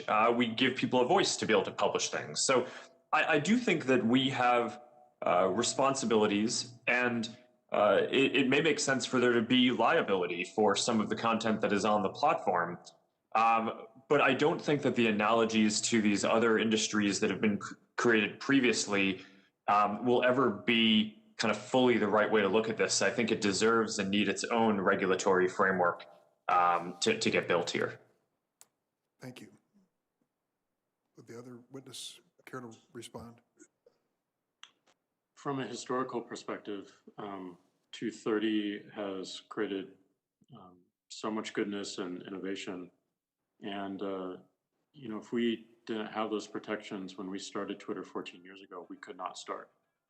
And that's what we're most concerned with, is making sure that we continue to enable new companies to contribute to the internet, to contribute to conversation. And we do have to be very careful and thoughtful about changes to 230, because going one direction might box out new competitors and new startups. Going another might create a demand for an impossible amount of resources to handle it. And going yet another might encourage even more blocking of voices, or what's being raised here, which is censorship of voices, and changing the internet dramatically. Go ahead. So I believe that we can build upon 230. I think we can make sure that we're earning people's trust by encouraging more transparency around content moderation and our process of it. I think we need much more straightforward appeals. And I think the biggest point to really focus on going forward is algorithms and how they are managing and creating these experiences, and being able to have choice in how to use those algorithms on platforms like ours. Let me get into a specific, Mr. Zuckerberg. October 10th, Detroit Free Press reported 13 men charged Thursday in a conspiracy to kidnap Michigan Governor Gretchen Whitmer used Facebook and secure messaging apps to connect and plot their attack. The group's use of Facebook spans almost a full year. Members began to use the social media platform as a recruitment tool in November 2019, according to an affidavit by Brian Russell, Detective Sergeant, Michigan State Police. Once recruited, members communicated via a secured encrypting message platform. According to news reports, Facebook alerted the FBI about the Michigan kidnappers' online activity several months before the arrest. Thank goodness. However, in August, a Facebook page for the Kenosha Guard militia, which advocated violence in the aftermath of the shooting of Jacob Blake, was reportedly flagged over 455 times to Facebook. However, the page was deemed non-violating and left up. More than 4,000 people responded to that event. Hundreds of armed militia members showed up. A member of this group, a teenager from Illinois, later shot and killed 2 people on the streets of Kenosha. Mr. Zuckerberg, you described Facebook's handling of this militia page as an operational mistake. Can you explain the exact reason why the Kenosha militia page was not taken down? Senator, yes. And first, and what happened in Kenosha was obviously terrible. What happened here was we rolled out a strengthened policy around militia pages in general. Whereas before that, we would have allowed a group that was a militia as long as it wasn't planning or organizing violence directly. In the lead up to the election, we strengthened the policy to disallow more of those groups because we were on high alert and we're treating this situation as very volatile around potential civil unrest around the election.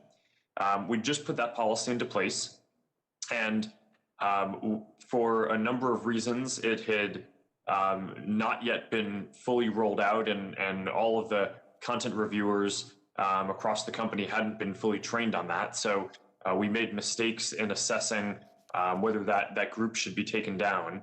But upon appeal, when it was escalated to a more senior level of content review folks who have more specific expertise in these areas, we recognized that it did violate the policy, and we took it down.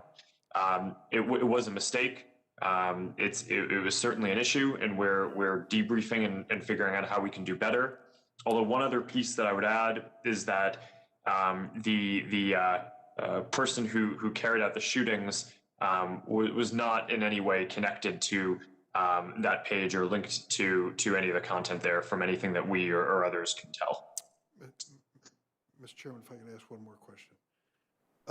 Yesterday, the FBI released its annual hate crime incident report. The report found that more people were killed in hate-motivated violence in 2019 than any year since the FBI began collecting hate crime data in 1990.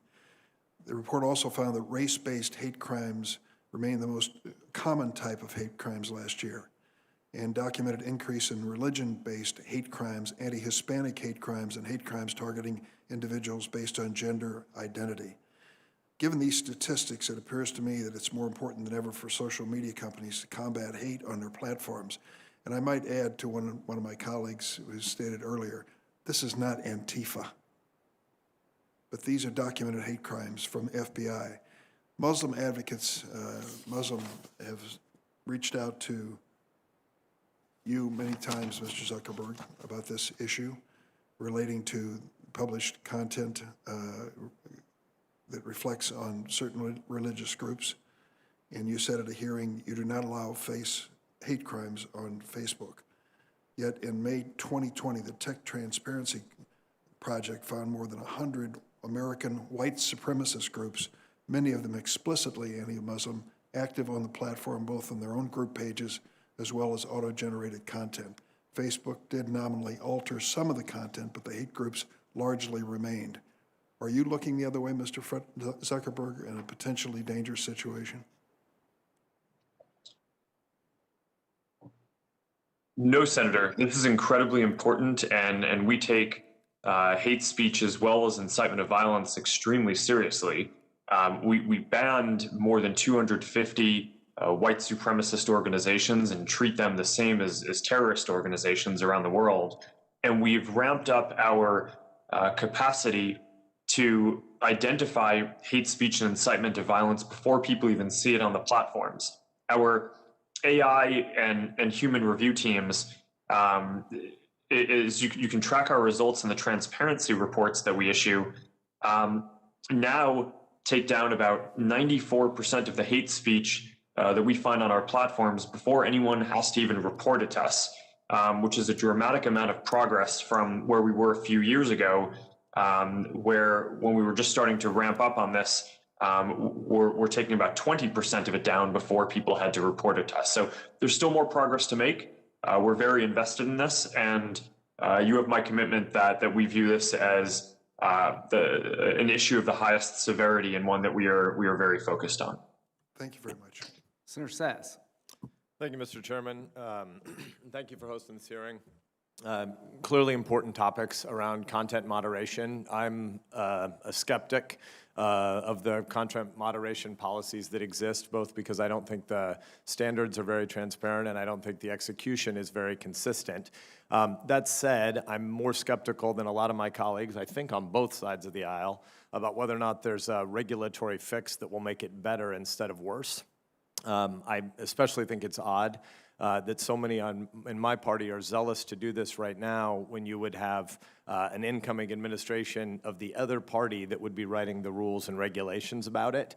And I think it's telling that a number of folks on the other side of the dais, I think of Senator Blumenthal, a guy I like, but who seemed to almost be giddy about the prospect of a new government regulatory agency to police online speech. And I think a lot of people on my side should take pause at the idea that so many on the other side of the aisle are excited about having the next administration get to write these rules and regulations. But to the broader question, first just to get to kind of a level set, and I want to thank both the witnesses for being here today.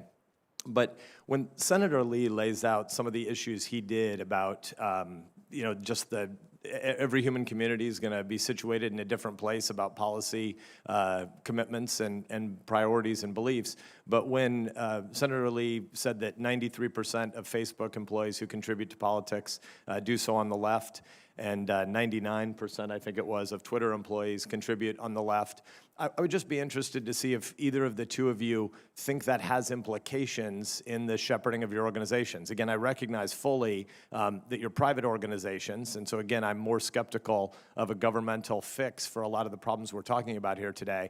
But I'm curious as to whether or not Mr. Zuckerberg and Mr. Dorsey, and I guess we'll start with Facebook, I'm curious as to whether or not you think it's likely that there is systemic bias inside your organization in the execution of content moderation policies, given that your employee base is so unrepresentative of America in general. Senator, I think it's a good question, and certainly I think it means that we have to be more intentional about what we do and thoughtful. Our principle and goal is to give everyone a voice and to be a platform for all ideas. As you mentioned, I do think it's undisputed that our employee base, at least the full-time folks, politically would be somewhat, or maybe more than just a little somewhat, to the left of where our overall community is, where the community basically spans almost wide varieties of people across society. So I do think that means that we need to be careful and intentional internally to make sure that bias doesn't seep into decisions that we make. Although I'd point out a couple of things. One is that people have a lot of different views outside of work, and we expect and I think generally see that people conduct themselves professionally. And second, the folks who are doing the content review work, we have about 35,000 people doing content review, are typically not based in Silicon Valley. They're based in places all over the country and all over the world, because we serve people in countries all over the world. So I think that the geographic diversity of that is more representative of the community that we serve than just the full-time employee base in our headquarters in the Bay Area. Thanks, Mr. Zuckerberg. Mr. Dorsey? Yeah, this is obviously not something we interview for and even have, an understanding of when people are in the company. And with that understanding, we intend to make sure that both our policy and our enforcement is objective. And I realize that it looks rather opaque, and certainly the outcomes might not always match up with our intention, and the perception of those outcomes may not match up. But that's why I think it's so important that we're not just transparent around our policies, but the actual operations of our content moderation. If people don't trust our intent, if people are questioning that, that's a failure. And that is something that we need to fix and intend to fix. And I think it would benefit the industry as well. But I do, again, point back to something I said earlier in the testimony, which is a lot of these decisions are not being made by humans anymore. They're being made by algorithms. And that's certainly enforcement decisions, but also decisions around what you see or what you don't see. And to me, that is the body of work. That is the conversation that we should be focused on, because that is the enduring use case for everyone who interacts with these services. Thank you, and I wish it were true that these were all easy, objective questions. That the questions were, if somebody says, "Is the sky green?" That's an objective question. That the sky is blue and white, not green. But most of the things we're talking about here, and the places where you're applying content moderation labels, are not really simply objective questions. They're mostly subjective questions. If we talked about Medicare for all being, easily paid for inside a 10-year budget window on assumptions X, Y, and Z that don't raise taxes, that's not true. There isn't any math by which Medicare for all pays for itself in some short-term window. but I don't think any of us really think you're going to slap a label on that saying this is disputed, accounting or math or policy projections. And so really what's happening is there's a prioritization grid that people are going through as they build even the algorithms, even those that aren't driven by humans, and they're driven by policy priorities of situated individuals. I may be wrong about this, but my suspicion is that your employee base is not actually 99% left of center. I bet it's less than that. And I would speculate that part of the reason less than 1% of your employees give money to candidates on the right is because there's a social stigma attached to having conservative views inside your organization. And I would guess that those same sort of internal cultural biases inform the subjectivity of which issues end up labeled. So again, this is sort of an odd place to be in that I am skeptical that the content moderation policies are thought out well. They're not transparent enough for us to really know, but I'm definitely skeptical that they're consistently applied. And yet, I'm not really on the side of thinking there's some easy governmental fix here. There's a lot about Section 230 that we could debate. I think some of the things Senator Durbin said about how in the era of telephones, nobody blamed the phone company for other people having spread misinformation by the phone. Exactly, that's what would be the case if Section 230 were actually neutral, but you're applying content moderation policies and seemingly in a way that's not objective. So I know that I'm nearly at time, but I think it would be useful for us to hear from both of you to give a sort of 3 or 5 year window into the future. If there isn't new legislation, what is changing besides just saying we're moving from humans to more AI? What qualitatively is changing in the way content moderation happens inside your organizations, short of a new regulatory scheme? Can you tell us where you think you're actually improving and what problems you're trying to solve? Mr. Zuckerberg, you first, please. Senator, one of the areas that we're very focused on is transparency, both in the process and in the results. So we're already at the point where every quarter we issue a community standards enforcement report that basically details the prevalence of each category of harmful content and how effective we are at addressing it before people have to even report it to us. Over time, we would like to fill that out and have more detail in that and make it more robust. We've already committed to an independent external audit of those metrics that people can trust them even more. People have lots of different kinds of requests for where we might go with that in the future, whether that's breaking down the stats by country or language or into more granular buckets, adding more data around precision. But I think that would all be very helpful so that people can see and hold us accountable for how we're doing. And for what it's worth, I think that would be a valuable part of a regulatory framework that would not feel particularly overreaching to me, is something that could be put in law that would create an apples to apples framework that all companies in this space would have to report on the outcomes and effectiveness of their programs in that way. So at least we can see how everyone is doing. That seems like a sensible step to me. Thank you, Mr. Dorsey. Senator Whitehouse. Oh, sorry, Mr. Dorsey's still answering the same question, and then I'll give it back to you in a hurry, Mr. So Lay. sorry, I missed that. It's a junior acting chairman. Mr. Dorsey. Thank you. Well, I mean, if we're considering 3 to 5 years out, I think the realization that a centralized global content moderation system does not scale, and we need to rethink how we operate these services. And I would point to, we certainly need transparency around any process that we have and around the practice and the outcomes of those moderations. But I think having more control so that individuals can moderate themselves, pushing the power of moderation to the edges and to our customers and to the individuals using the service is something we'll see more of. And I also believe that having more choice around how algorithms are altering my experience and creating my experience is important. So being able to turn off ranking algorithms, being able to choose different ranking algorithms that are found, written by third-party developers and somewhat of an algorithmic marketplace, I think is important and a future that would excite and energize us.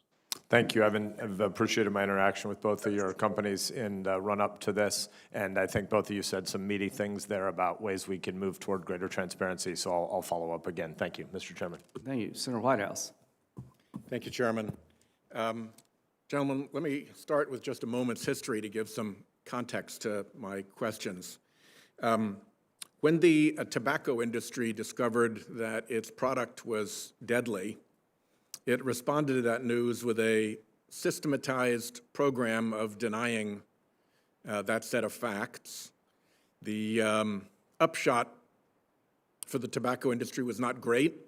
It was found in federal court to have been engaged in massive fraud and was put under court order to cease its fraudulent behavior.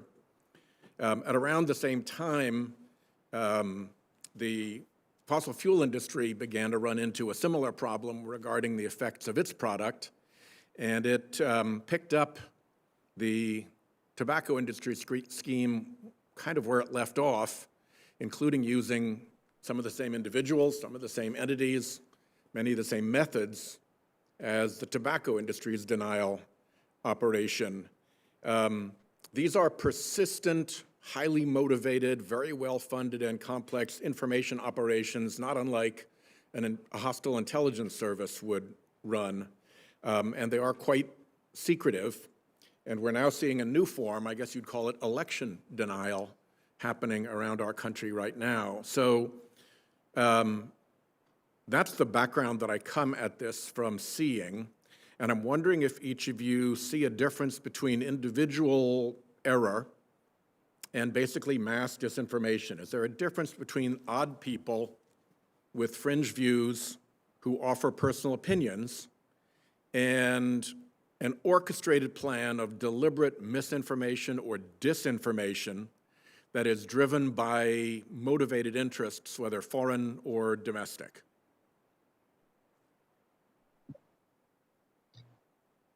Senator, I absolutely think that there's a difference, and you can see it in the patterns of use on the platforms. And in our policies and operations, we view these coordinated, inauthentic behavior operations, networks of fake and sometimes combining with real accounts to push out a message, but make it seem like it's coming from a different place than it is, or might be more popular than it is. This is what we saw the Internet Research Agency out of Russia do in 2016. And since then, a number of other governments and private organizations, including some companies like what you've mentioned, have engaged in this behavior. Now, the good news is that I think that the industry has generally gotten its systems to be a lot more sophisticated to defend against that in the last several years. It's a combination of AI systems that we've built to find networks of accounts that aren't really behaving quite the way that a normal person would, coupled with large numbers of content reviewers, sometimes with expertise in counterterrorism or counterintelligence, and then some signal sharing, whether it's with the intelligence community, law enforcement, different groups that have expertise in different areas, and with other tech platforms. But this is a big effort on I think all of our sides to make sure that we can defend against this kind of interference, and I think we are getting better and better at it. Well, let me encourage you to persist. As you know, the last time you were here, you were asked about advertising paid for on Facebook denominated in rubles, which was not a very sophisticated scheme to be able to penetrate, but Facebook was unable to penetrate it, and your upgrade from that original setup was simply to allow a shell corporation to intermediate between the real actor and not. So I encourage you to continue to try to make sure that real voices are what are heard on Facebook. Mr. Dorsey, let me turn to you and ask you the same question in the context of bots. Brown University recently did a study that showed that about 25% of all tweets about climate change are generated by bots. Most of them obviously push out climate denial, as I described that operation. How is Twitter's capacity to identify a bot as opposed to a real customer? Well, to build off your previous question, I do think there's a difference, as Mark said, and I do think there are many coordinated campaigns to manipulate the public conversation, to divide people all around the world, to confuse and generally to distract. And we do have policies and enforcement to prevent as much of this as possible. It is a growing threat, and it shows no signs of slowing down. Bots are one way that entities do this. Sometimes it may look like a bot, but it's actually a human that is organized with other humans for a particular agenda. So it is challenging. We are doing work right now to better identify bots on our service. Let me just interject, Mr. Dorsey, real quick. As a baseline proposition, do you agree that a bot does not deserve a voice on your platform, that it should be actual people and organizations? I don't agree with that as a high level. I think we should be labeling bots so that people have greater context for what they're interacting with. Fair enough. There are plenty of bots on our service that provide a valuable function, and I wouldn't want to take that away. Let me ask both of you, and maybe you can supplement this with the answer in writing for the record, because my time is getting short and this is a complicated question. But the question is, when does it matter to Twitter and when does it matter to Facebook to know who the actual entity is who is using your platform?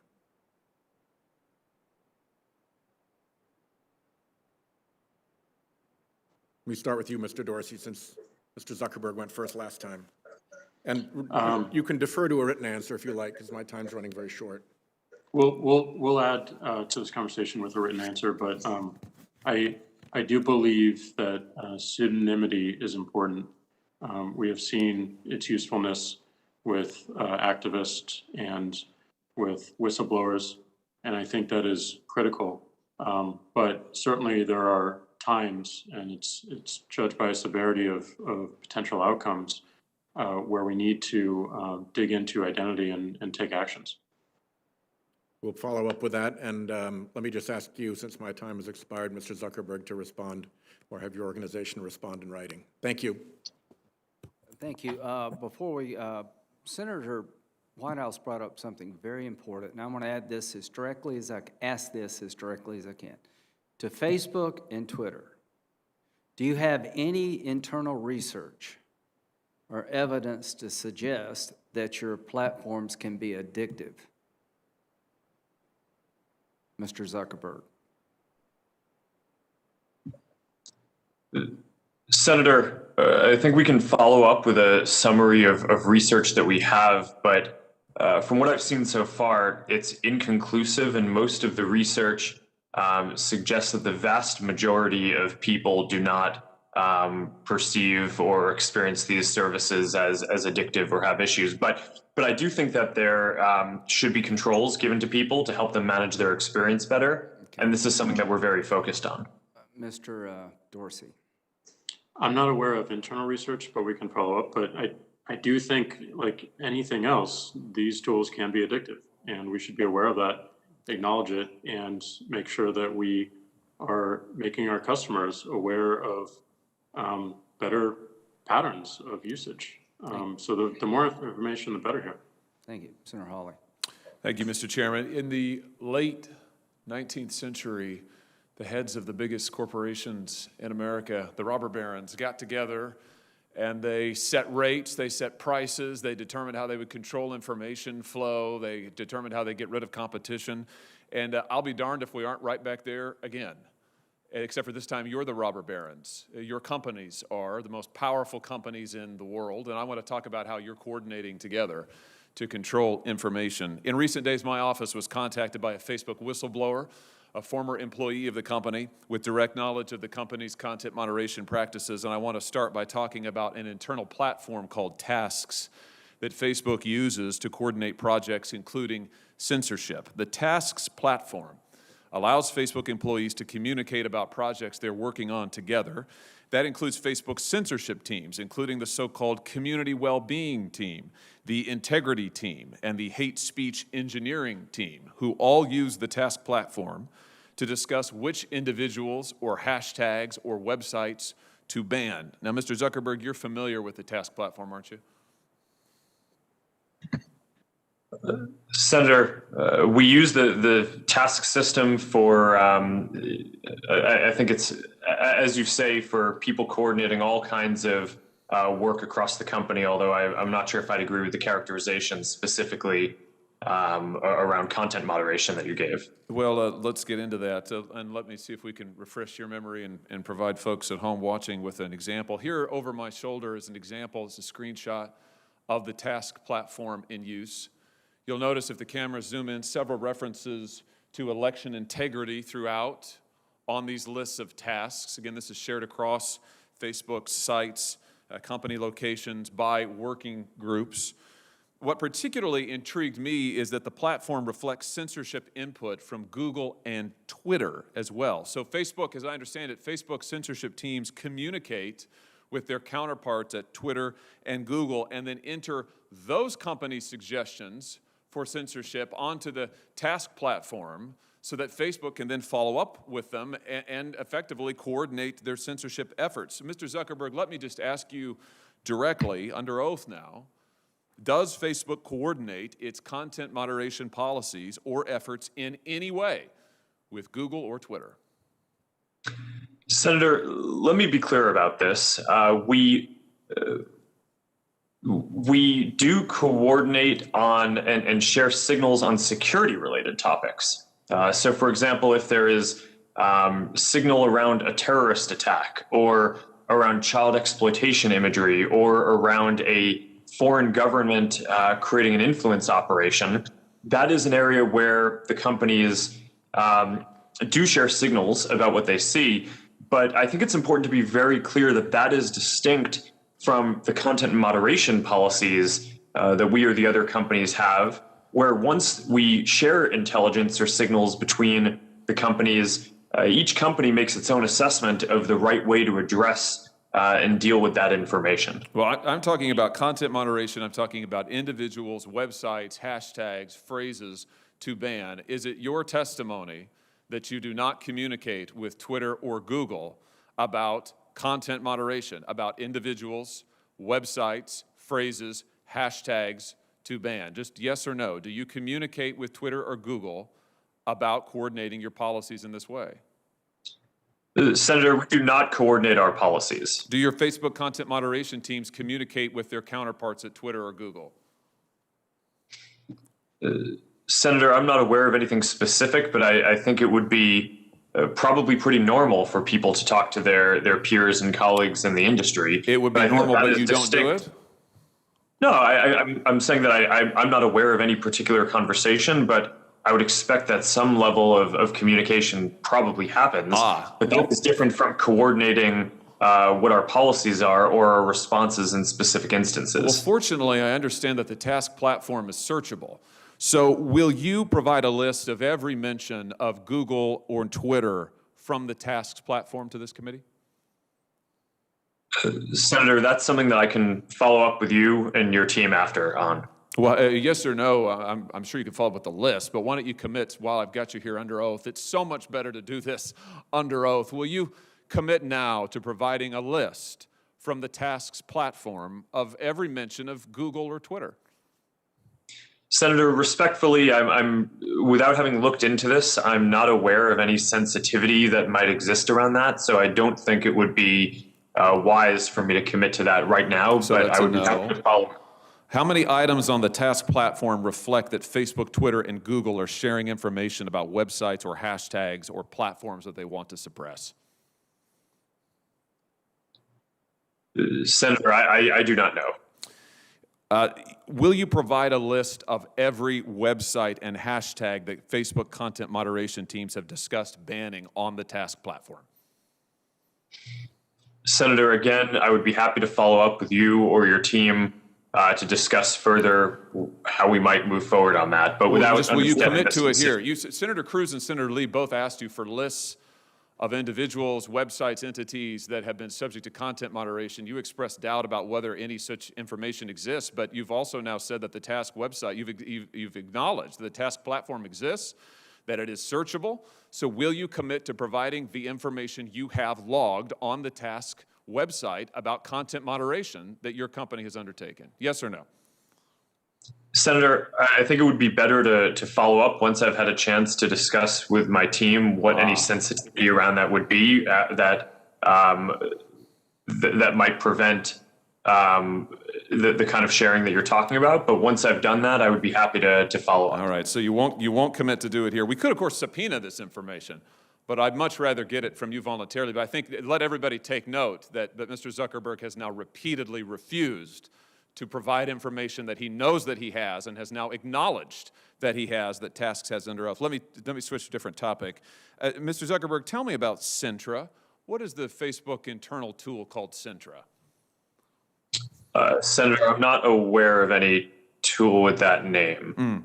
Well, let me see if this refreshes your memory. There's a demonstrative now over my shoulder. Centra is a tool that Facebook uses to track its users, not just on Facebook, but across the entire internet. Centra tracks different profiles that a user visits, their message recipients, their linked accounts, the pages they visit around the web that have Facebook buttons. Centra also uses behavioral data to monitor users' accounts, even if those accounts are registered under a different name. And you can see a shot here, a screenshot provided to us of the Centra platform. We blocked out the user's name in the interest of privacy, although you can see this individual's birth date and age, when they first started using Facebook, their last login, as well as all manner of trackings. How many different devices have they used to access Facebook? How many different accounts are associated with their name? What accounts have they visited? What photos have they tagged? And on and on and on. Mr. Zuckerberg, how many accounts in the United States have been subject to review and shut down through Centra? Senator, I do not know because I'm not actually familiar with the name of that tool. I'm sure that we have tools that help us with our platform and community integrity work, but I am not familiar with that name. Do you have a tool that does exactly what I've described and that you can see here over my shoulder? Or are you saying that that doesn't exist? Senator, I'm saying that I'm not familiar with it and that I'd be happy to follow up and get you and your team the information that you would like on this. But I'm limited in what I can, what I'm familiar with and can share today. It's always amazing to me, Mr. Chairman, how many people before this committee suddenly develop amnesia. Maybe it is something about the air in the room. Let me ask you this. When a Facebook employee accesses a user's private information, like their private messages or their personally identifiable data, is a record made of that, Mr. Zuckerberg? Sorry, Senator, can you repeat that? Is a record made of any time a Facebook employee accesses a user's private information, personally identifiable information, for example, messages? Is a record made any time a Facebook employee does that? Senator, I believe so. Does it trigger an audit? Senator, I think sometimes it may. How many audits have been conducted? Senator, I do not know the exact number of audits. Can you audits give me a list? Senator, we can follow up on that to see what would be useful here. Will you, I'm almost finished, Mr. Chairman. Will you commit to giving us a list of the number of times Facebook employees have accessed users' personal account information without their knowledge? Yes or no? Senator, we should follow up on what would be useful here. It is, of course, in the operations of the company, if someone reports something, sometimes necessary for people at the company to go review and understand the context around what is happening when someone reports something. So this is fairly frequent and is a matter of course. We do have security systems that can detect anomalous patterns to flag. But we should follow up in more detail on what you're interested in. Mr. Chairman, I'll just say in closing that what we have here is clear evidence of coordination between Twitter, Google, and Facebook Mr. Zuckerberg knows he has the tools to track this, but he either doesn't remember or won't commit to letting us see it. We have evidence of Facebook tracking its own users all across the web. Mr. Zuckerberg won't answer questions about it, can't remember the name, isn't sure if the tool is deployed in this way, and won't commit to giving us basic information. I submit to you that this is both totally unacceptable and totally predictable, because it is exactly what these tech companies have done to the American people and to Congress for years now, which is why it is time we took action against these modern-day robber barons. Thank you, Mr. Chairman. Senator Klobuchar. Thank you very much, Mr. Chairman. I'm, as you know, the lead Democrat on the Antitrust Subcommittee, and I'm going to take a little different approach here than Mr. Hawley did when it comes to competition policy, because I understand why they might be coordinating when it comes to security. What I want to focus on is what I think we're seeing all over this country, not just in tech. We're seeing a startup slump. We're seeing more and more consolidation. And throughout history, we've seen that that is not good for small businesses. It's not good for consumers. And it's not good for capitalism in the end. Even successful companies, even popular companies, and even innovative companies are subject to the antitrust laws of this country. When I asked Mr. Pichai about this at the Commerce Committee hearing a few weeks ago, he said he told me Google was happy to take feedback, and my response was that the Justice Department already provided feedback in the form of a federal antitrust complaint. And I know there is investigation reportedly going on out of the FTC right now regarding your company, Mr. Zuckerberg. So I want to start with exclusionary conduct regarding excluding smaller competitors by limiting interoperability with the Facebook platform. The investigation that we saw in the House recently gave us a number of examples of companies, excluded companies, including Vine, Stacklum, MessageMe, and Arc. And my view is this conduct, exclusionary conduct, not only damaged the ability of these smaller businesses to compete, but it deprived customers of convenient access. You're one of the most successful companies, biggest companies in the world, Mr. Zuckerberg, Facebook. Do you think that this is fair competition or not with regard to the interoperability and how you've conducted yourself with these other companies? Senator, I'm generally strongly in favor of interoperability and building platform and API access for companies to be able to access. That's why we built the Facebook platform in 2007. Some of the policies that you mentioned, I think came about because what we were seeing was not necessarily startups, but larger competitors like Google and some of our Chinese rivals from trying to access our systems in order to use their scale to compete with us better. And it just felt to us like at the time that wasn't the intent of what we were trying to enable. Okay, well, we may have a non-Chinese example here. I just want to know, I know that maybe we could hear from Mr. Dorsey, and I have concerns about Facebook's treatment of Twitter's subsidiary Vine. It's my understanding is that once Facebook recognized Vine as a competitor after Twitter acquired it in 2013, it cut off Vine's ability to interoperate with Facebook so that Vine users couldn't upload their videos to Facebook. And then I think that Twitter shut down Vine in 2016. Mr. Dorsey, could you tell me about the actual impact of Facebook's actions on Vine's business, on Vine's ability to compete, and on your decision to shut down the service? And I know you're not a Chinese company.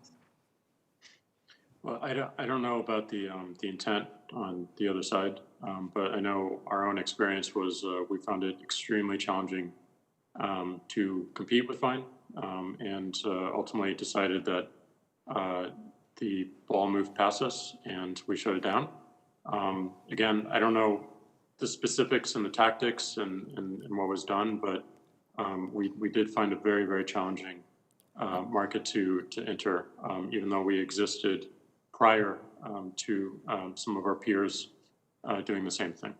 Okay, I'm going to move to something else quickly. Instagram and WhatsApp. We have some released internal Facebook emails in which you, Mr. Zuckerberg, wrote that Instagram was nascent, and if they grow to a large scale, they could be very disruptive to us. And in a later email, you confirmed that one of the purposes of Facebook acquiring Instagram would be to neutralize a competitor. You wrote those emails that were mentioned in that House report, is that right, Mr. Zuckerberg? Senator, I believe so, and I've always distinguished between two things, though. One is that we had some competition with Instagram in the growing space of kind of camera apps and photo sharing apps.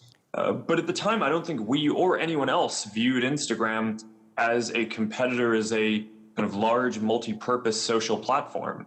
In fact, people at the time kind of mocked our acquisition because they thought that we dramatically spent more money than we should have to acquire something that was viewed as primarily a camera and photo sharing app at the time.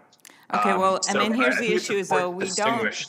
we don't know how it would have done, and when we look at your emails, it kind of leads us down this road as well with WhatsApp, that part of the purchase of these nascent competitors is to, I'll use the words of FTC Chairman Joe Simons, who just said last week, a monopolist can squash a nascent competitor by buying it, not just by targeting it with anti-competitive activity.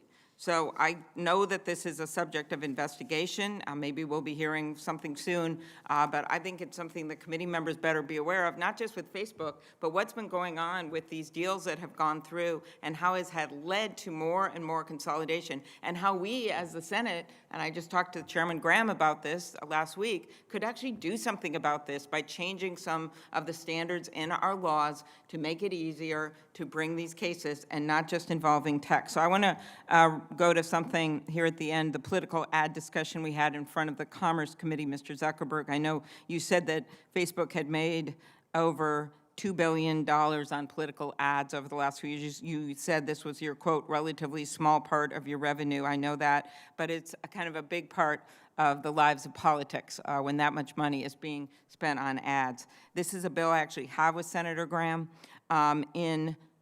Yet we have seen these political ads that keep creeping through despite your efforts to police them on your own. And this is why I would so badly like to pass the Honest Ads Act.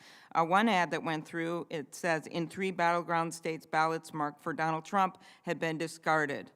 Poll, will voter fraud only increase closer to November? So it stated in 3 battleground states, paid ad, ballots marked for Donald Trump have been discarded. This played between September 29th and October 7th, 2020, had up to 200,000 impressions. Does this ad violate Facebook's policy? Sorry, can you repeat what the ad was? The ad was an American Action News ad. They've advertised a lot of on your platform, and it said in 3 battleground states, ballots marked for Donald Trump had been discarded. This was pre-election. Senator, I don't know off the top of my head if that specific ad violates our policies. I'd be happy to follow up. Okay, would you commit to a policy where actual people's eyes, people could review these ads instead of just being hit with algorithm review? Senator, we do have review and verification of political advertisers before they can advertise. Okay, so does every ad go through a human being? Like the Senator, TVs do? I think our policy is that we want to verify the authenticity of anyone who's doing political or social issue advertising. And I think it's worth noting that our people reviewers are not in all cases always more accurate than the technical system. So are I you think that there saying are a some human things where- being reviews every ad? It's just really yes or no, or I don't know? Senator, I don't know. Okay. I don't think so. Well, we'll follow up then in the written, and then you brought this cease and desist order against NYU for publishing a report that noting over the last 2 years, Facebook has not properly labeled approximately 37 million in political ads. Why would you not support this project? Why would you bring a cease and desist against them? Senator, is that the project that was scraping the data in a way that might have been That's your definition, but it's... the FTC consent decree that we have? The reason it's happening is we haven't passed the Honest Ads Act, but so they're not violating privacy, they're trying to get the ads so people can see the ads, other campaigns, journalists, everyone. Senator, you know that I support the Honest Ads Act and agree that we should have that passed, and even before that, that we've implemented it across our systems. But I think in the case that you're referring to, that project was scraping data in a way that we had agreed in our FTC consent decree around privacy that we would not allow. So we have to follow up on that. And make sure that we take steps to stop that violation. Okay, last, Mr. Dorsey, do you think there should be more transparency with algorithms? As part of this is not just, and I'm off of the ads now, I'm on just generically. Part of this is that people don't know how this data is going across the systems and across the platforms, and people basically are buying access, has been my impression. So that even if you say, like, what's the news in the last 24 hours, old stuff comes up, something's gone awry from the beginnings of this. Would it be helpful, do you think, if there was more transparency with algorithms? I do think it would be helpful, but it's technically very, very challenging to enforce that. I think a better option is providing more choice to be able to turn off the algorithms or choose a different algorithm so that people can see how it affects one's experience. Okay, thank you. And I ask that both of you look at the bill that Senator Kennedy and I have, the Journalism Competition and Preservation Act, to help the content providers negotiate with digital platforms. Thank you. Thank you. Senator Tillis. Thank you, Mr. Chairman. Thank you, gentlemen, for joining. Mr. Chairman, I know you've asked the question a couple of times about whether or not these platforms can be addictive. I think they probably can be based on what I've read, and one of two ways. They could be just the nature of the personality and engagement in a tool that can that they can somehow relate to. But I also think there's a transactional addiction, and I think you also mentioned social dilemma. I think that's the use of analytics, which I don't criticize among the platforms, but it's the use of analytics to addict you to go down a certain path to produce a certain outcome. And that could either be an outcome forming an opinion or an outcome buying something you didn't even think about 30 minutes before you started going down that path. So I think there are things that we've got to look at, and I do agree with Mr. Zuckerberg and Mr. Dorsey. It's not conclusive, but common sense would tell you it's a problem already, and it could become a bigger problem. Mr. Zuckerberg, I'd like to go back to the task platform for a minute. When I looked at the screenshot that Senator Hawley put up, it looked a lot like a work management tool.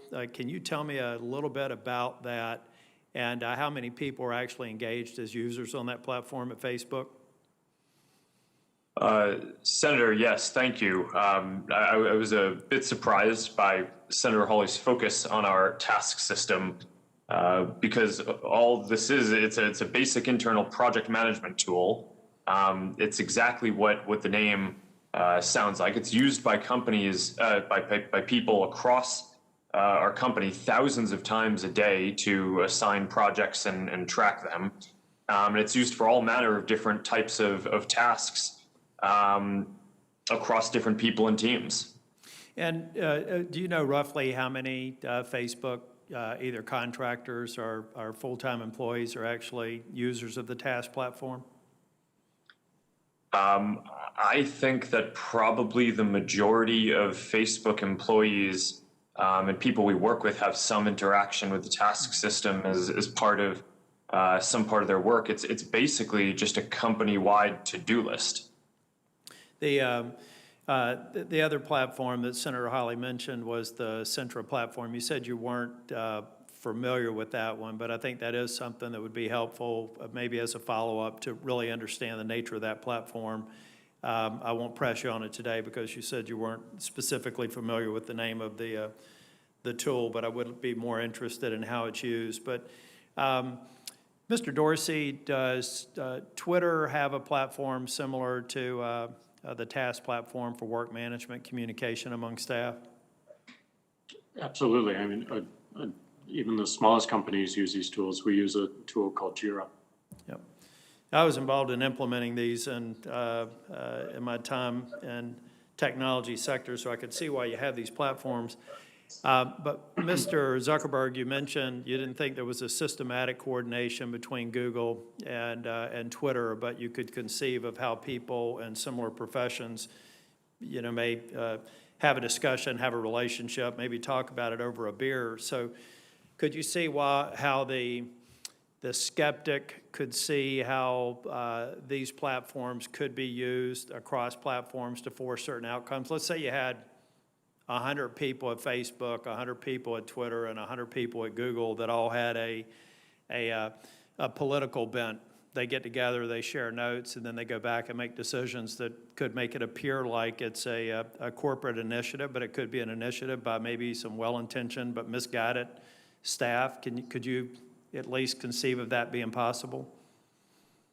Senator, I understand the concern, and I think that coordination, specifically on writing the policies or enforcement decisions, could be problematic in the way that you're saying, which is why I really wanted to make sure that it was clear that what we do is share signals around potential harms that we're seeing, whether it's specific content in the aftermath of a terrorist attack that people are trying to share virally. So that way, if one platform is seeing it, another platform can be prepared that it will probably see that content soon too.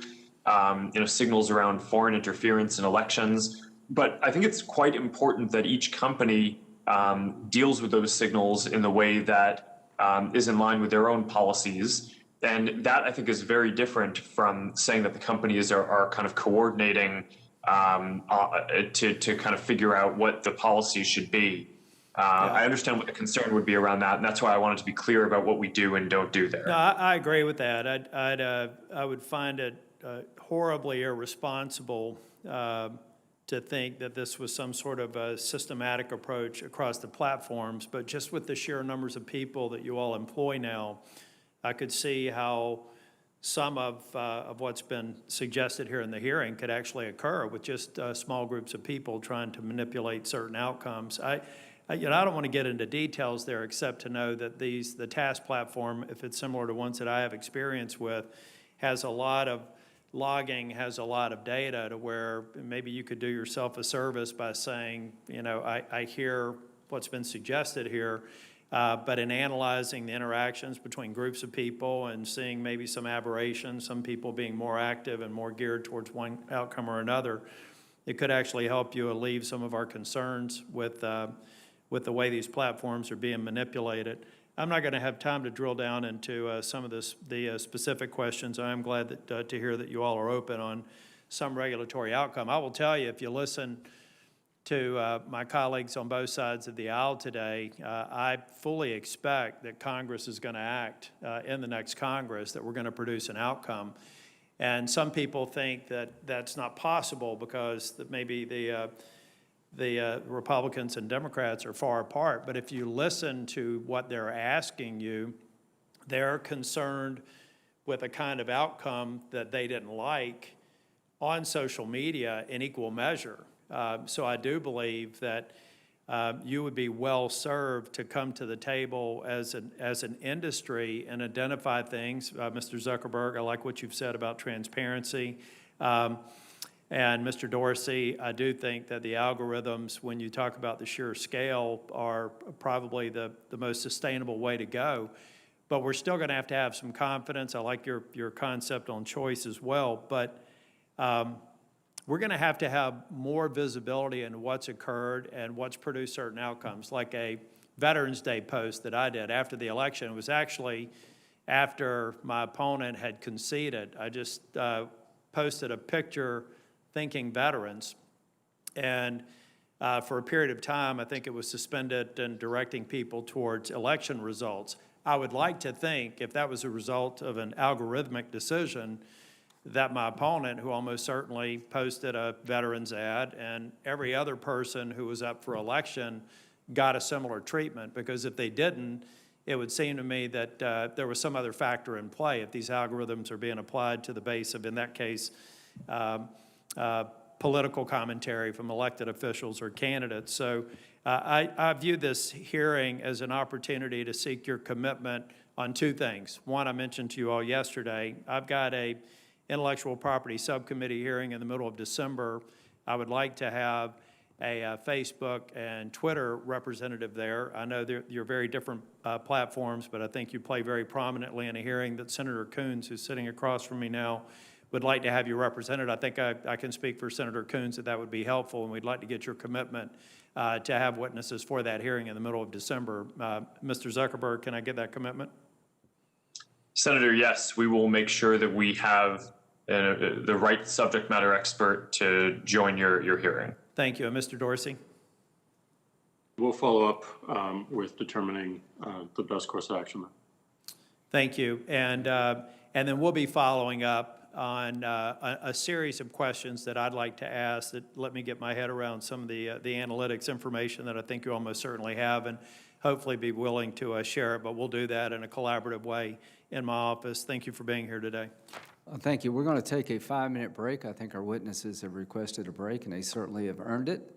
And if that's okay with you, Senator Coons, we'll come back in about 5 minutes. Thank you.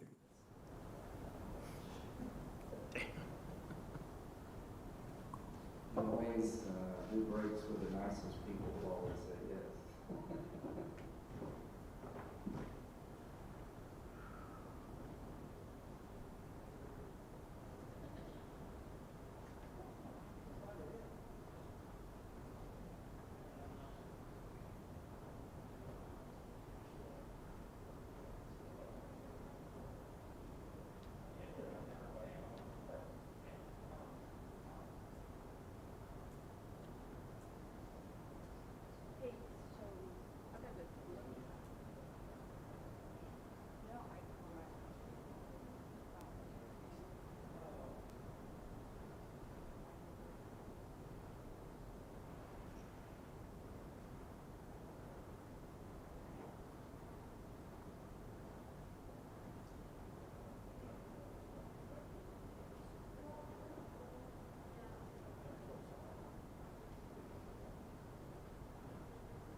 Witnesses on the other end?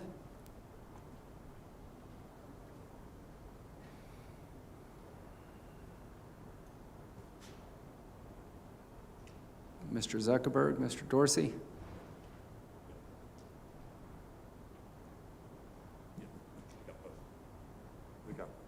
We got both. Thank you. I'm sorry we went so long without a break. Senator Coons.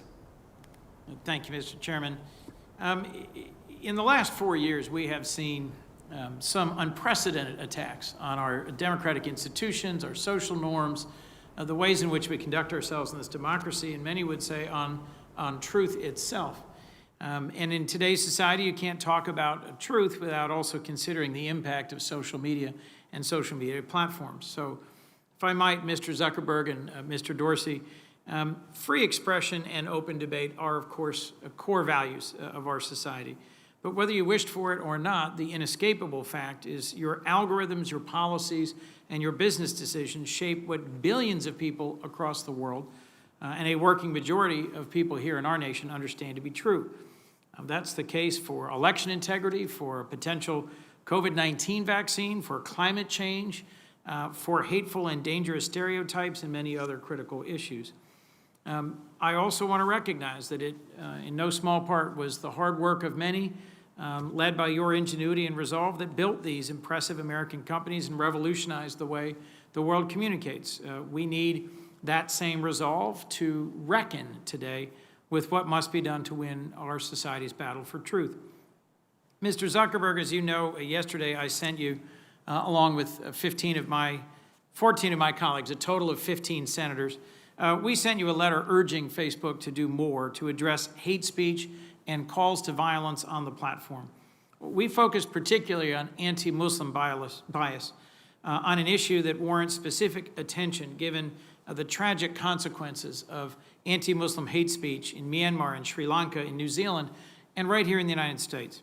And I appreciate that Facebook has taken actions in response to these issues, but this letter points out why we need better metrics and transparency to actually evaluate your actions. So my colleagues and I urge better enforcement, in particular, of your call to arms policy, which could have made a difference in a recent tragedy in Kenosha, Wisconsin. You and I spoke last week. I appreciated our conversation. Can I count on you to provide specific and written responses to each of the questions in this letter, and then can we discuss them again?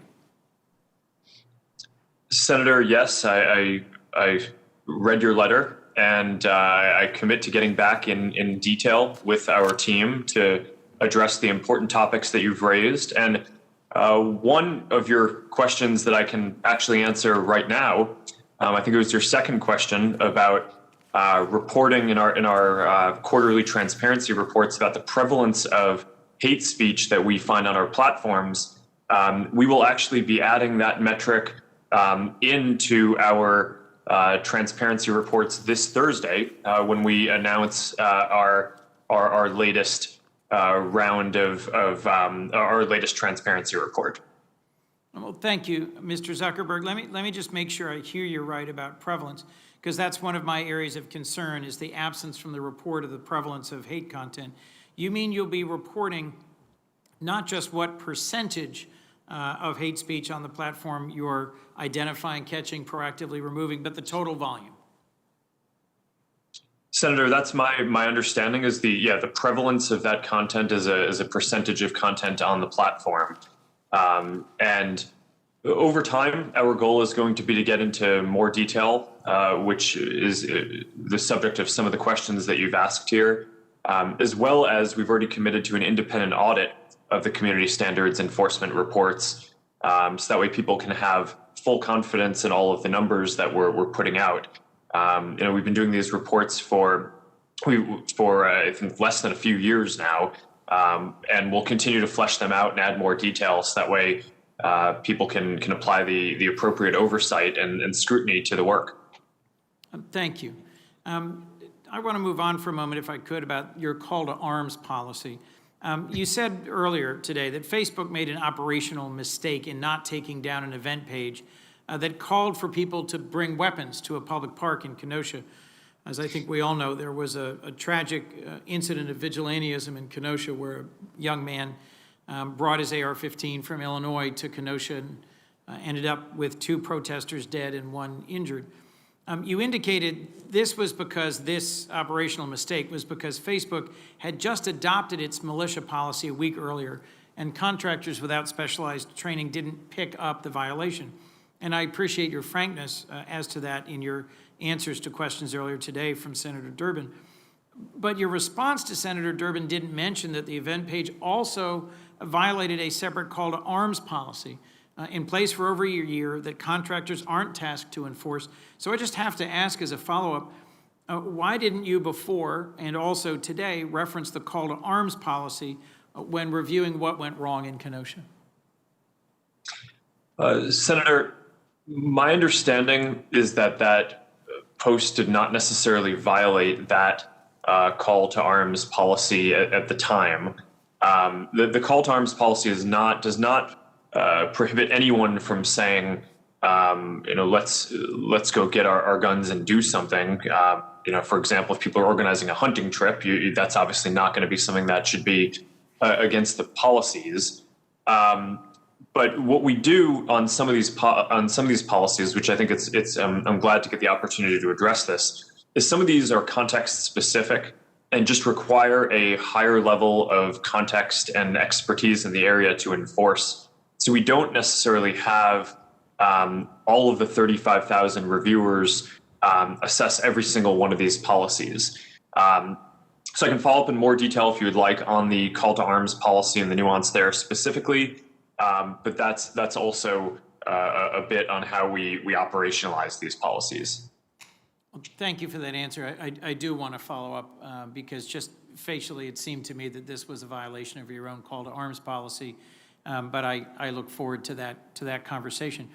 Mr. Dorsey, if I might, at a House Energy Committee hearing, I think it was 2 years ago, you committed to something that I was just discussing with Mr. Zuckerberg, an independent civil rights audit, but in your case of Twitter. The audit released by Facebook in July has proven invaluable to bringing sunlight to some key areas in which Facebook does need to improve. Will you follow through in your commitment and commission to this independent audit of Twitter? So we work with civil rights groups all over the country and around the world to get feedback. We're in constant conversation with them. And we do believe that being more transparent and making our transparency report a lot more robust, which today we still have some gaps, is important for any entity to audit independently of us. We believe that's important because an audit like that could take away from the work that we need to do. We'd rather provide the information in a raw format so that people can do that work. If I heard you right, you aren't going to pursue an independent civil rights audit, but you are going to continue to release data and to consult with civil rights groups. I'd welcome a more thorough answer as to in which way having an independent outside audit would actually harm your transparency efforts. I don't mean it would harm it. I mean that we want to provide enough information so that people can do this work independently of us on their own timelines. And that's where we need to make our transparency report more robust. And as I said, we have regular conversations with these groups and take feedback regularly. You do, Mr. Dorsey, have policies against deep fakes or manipulated media, against COVID-19 misinformation, against things that violate civic integrity, but you don't have a standalone climate change misinformation policy. Why not? Well, misleading information, as you are aware, is a large problem. It's hard to define it completely and cohesively. We wanted to scope our approach to start to focus on the highest severity of harm. We focused on 3 areas: manipulated media, which you mentioned, civic integrity around the election specifically, and public health specifically around COVID. We wanted to make sure that our resources that we have the greatest impact on where we believed the greatest severity of harm is going to be. Our policies are living documents. They will evolve. We will add to them. But we thought it important that we focus our energies and prioritize the work as much as we could. Well, Mr. Dorsey, and I'll close with this. I cannot think of a greater harm than climate change, which is transforming literally our planet and causing harm to our entire world. I think we're experiencing significant harm as we speak. I recognize the pandemic and misinformation about COVID-19, manipulated media also cause harm, but I'd urge you to reconsider that, because helping to disseminate climate denialism, in my view, further facilitates and accelerates one of the greatest existential threats to our world. So, and thank you to both of our witnesses. Thank you, Mr. Chairman. Senator Ernst. Thank you, Mr. Chair. And Mr. Zuckerberg and Mr. Dorsey, thank you both for being here with us today virtually and for your commitment to constantly improving the way your platforms are serving people across the country. There has been a lot of talk today. Many of us have been listening from our offices or online about the censorship of ideas and news on your platforms. And these are the things that have been at the forefront of Americans' minds in the lead up to the election, as well as the weeks since our 2020 general election. And, you know, the people that I hear from, of course, believe that conservatives were wrongfully being silenced, while those on the left that were given basically free rein of your platforms. And one of the points of contention that is often brought up is that you do recruit heavily from California, which leads to your employee base skewing quite heavily to the left. So my first question is for both of you. Do you have concerns about your ability to monitor disinformation on both sides of the political aisle equally, given that the majority of your employees typically do lean towards the more progressive side?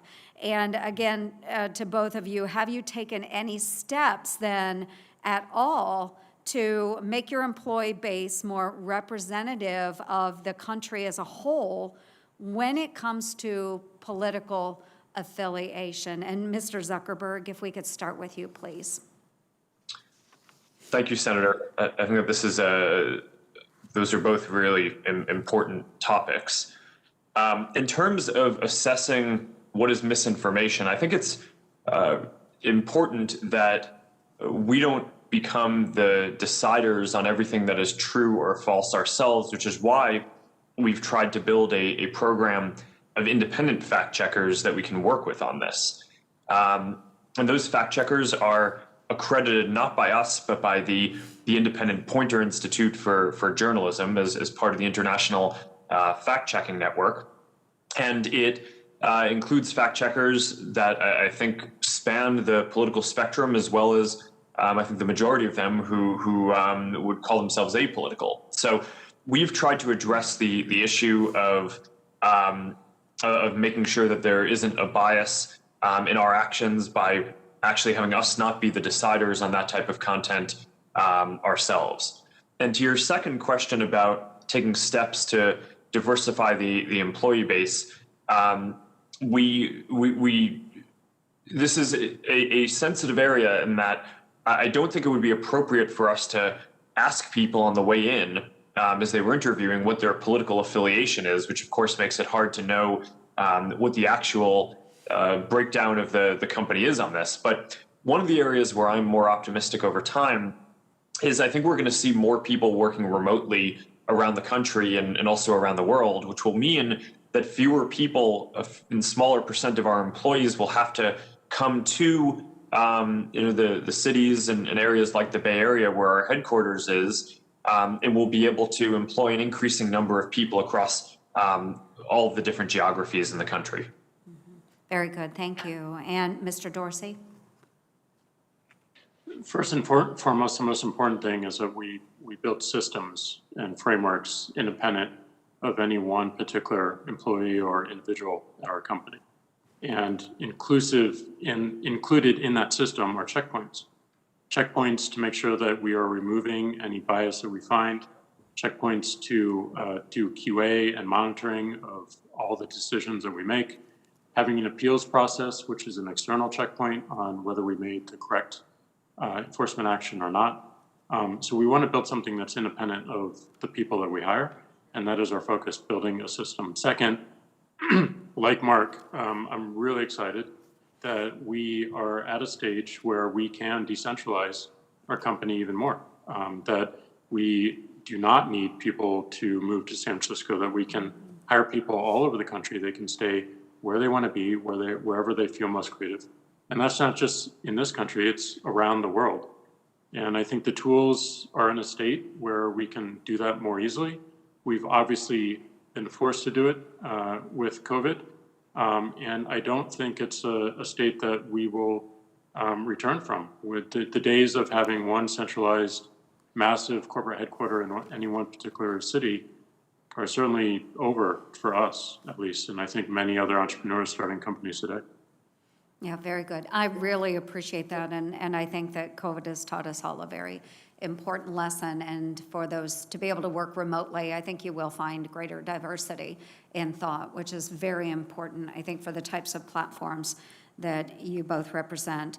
Now, I'd like to move on to an entirely different topic, and since I began my career here in the Senate, I have been committed to, of course, protecting those who need it most, and folks, our children are the most in need, and it's our job as lawmakers to respond to the ongoing threats against them. And social media has created a whole new world for all of us, and it can help us share that information and resources with the public about human trafficking and child exploitation, and it can also help us keep track of sexual predators and ensure our children are safe from those known threats. And in fact, I've been working on legislation that would help update what information sexual predators have to provide about their online identities. And as we all know, however, social media can also be incredibly harmful. Child sexual abuse material, CSAM, is present on nearly every single social media platform that exists. And in such polarized times, I am grateful that it is this subject that we do find, it doesn't matter if you're on the left or the right, we can come together to find solutions for this issue. And Mr. Zuckerberg, I know that you and I touched upon this briefly last week when we spoke over the phone, and I do hope, Mr. Dorsey, that you also share Mr. Zuckerberg's commitment to fighting these types of issues on your platforms. So just very briefly here, as I'm running out of time, but Mr. Zuckerberg, I do understand that Facebook is planning to outfit Facebook Messenger with end-to-end encryption. And how do you hope to prevent the dissemination of child sexual abuse material if neither law enforcement nor you can access that messenger data? Is there some sort of apparatus that you will have in place that can help law enforcement with those situations? And then Mr. Dorsey, will go to you next as well. Senator, thank you for this. I think you're right on every count in what you just said, both that child sexual exploitation is one of the gravest threats that we focus the most on. And it is also an area that will face new challenges as we move to end-to-end encryption across our messaging systems. Of course, the reason why we're moving to encryption is because people want greater privacy and security in their messaging systems, and over time are choosing systems that can provide them more privacy and security. And that's something that I think it makes sense for us to offer. I think encryption broadly is good, but it is going to mean that we're going to need to find and develop some new tactics. A lot of what we have found around the best ways to identify bad actors on our system is not actually by looking at the specific content itself, but by looking at patterns of activity and where is it that a group or a person is not behaving in the way that a normal person would, so you can flag and review that. And we've grown increasingly sophisticated at that. That goes across the foreign interference prevention work that we do, and it also will be a factor here. and I'd be happy to follow up in more detail on what we have planned. But overall, I would say that this is something that we're very focused on, and I agree with your concern. Okay, thank you very much. And Mr. Dorsey, you as well. So those that are on Twitter, making sure that law enforcement would have access, if at all possible. If you could give me an overview of that, please. Yeah, child exploitation is absolutely terrible, and we don't tolerate it on our service at all. We regularly work with law enforcement to address anything that we see, inclusive of the patterns that Mark has mentioned. The majority of Twitter is public, so we don't have as much activity in private channels. So it's a different approach, but it's still, we still see the same activity, and it's one of our highest priorities in terms of the severity of harm. Thank you both very much for being accessible to us today. I truly appreciate your input, Mr. Chairman. Thank you. Thank you. And Ms. Zuckerberg, I really want to appreciate what Facebook has done in the area of sexual exploitation of children. Y'all have done a very good job of trying to help law enforcement in that area. Senator Hirono. Thank you, Mr. Chairman. Mr. Zuckerberg, for the second time in 3 weeks, you've been called before the Senate committee so my Republican colleagues can beat you up over claims that your platforms are supposedly biased against conservatives. The fact of the matter is that these allegations are completely baseless. Everyone who has systematically looked at the content of social media, from Media Matters to the Cato Institute to former Republican Senator John Kyle, has found absolutely no evidence of anti-conservative bias. And data from CrowdTangle show that far-right content from the likes of Fox News, Ben Shapiro, David Bongino dominates the daily top 10 most engaged pages on Facebook. So all of these allegations about the fact that you hire or all of your employees are left of center is relevant of nothing. Certainly not relevant of some sort of anti-conservative bias in terms of your content moderation. So the way I see it, this hearing is a transparent effort by my Republican colleagues to work the refs. And unfortunately, in my view, it is working. 2 weeks ago, the Washington Post reported that Facebook has bent over backwards to avoid claims that it was biased against conservatives. And it removed a strike against Donald Trump Jr.'s Instagram account that would have penalized him as a repeat offender. Apparently, one of several strikes removed from the accounts of Trump family members. Pro-Trump super PAC American First Action was allowed to post material rated false by Facebook's third-party fact checkers without penalty. And these are just a few examples. And they are nothing new. In 2019, Facebook included Breitbart, a website described by its co-founder as a platform for the alt-right, as one of its trusted news sources. And early in 2019, Facebook selected the Daily Caller, another site with white nationalist ties, to be one of its third-party fact checkers. And the Wall Street Journal has reported how Joel Kaplan, former Deputy Chief of Staff to George W. Bush, stopped changes designed to make Facebook's algorithms less divisive because the changes would have disproportionately affected conservative users and publishers, according to Kaplan. So Mr. Zuckerberg, you founded Facebook, a company with a market capitalization of approximately $80 billion, and you control a majority share of the company's voting stock. And Mr.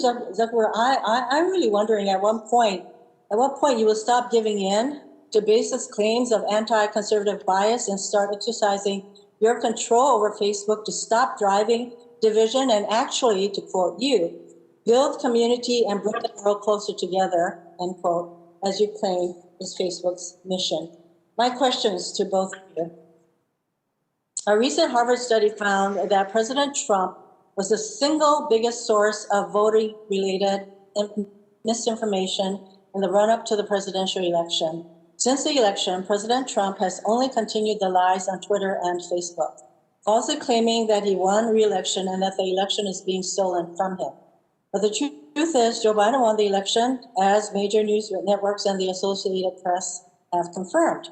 In response to President Trump's lies, you have, at most, added a warning label while still allowing the president's misinformation to remain online. In response to questions from Senator Feinstein, you defended the labels, claiming they point people to a broader conversation around the election. I have serious questions about the effectiveness of these labels, particularly since President Trump and his allies continue to spread their lies. For both of you, what evidence do you have that these labels are effective in addressing President Trump's lies? Response, please. So, and I think Mark mentioned this earlier as well. We are doing a retrospective on the effectiveness of all of our actions through the election. We believe the labels point to, as you said, a broader conversation that people can see what's happening with the election and with the results. We don't want to put ourselves in a position of calling an election. That is not our job. So we're pointing to sources and pillars that have traditionally done this in the past, and that is the intention of the policy. That's the intention of the labeling system. Mr. Zuckerberg? Senator, we view the additional context that we put on posts as part of an overall response and effort to make sure that people have reliable information about the election. So we don't expect that it's just going to be when people are seeing a post that may be casting doubt on a legitimate form of voting or may have misinformation that we can correct and help people understand how they could really vote, for example. So that's why we put the Voter Information Center prominently on the top of Facebook and Instagram for months leading up to the election and kept it up afterwards so people can see reporting on the results. As I mentioned in my opening statement, 140 million Americans visited that. I think this was the largest voting information campaign in the history of our country. So I think when taken together, these actions were quite strong of an effort to communicate accurate and reliable information to people at the times when they needed it about how they could vote in the election, encouraging them to vote, having confidence in the election system, knowing who and when the election had been called. It's just part of an overall system.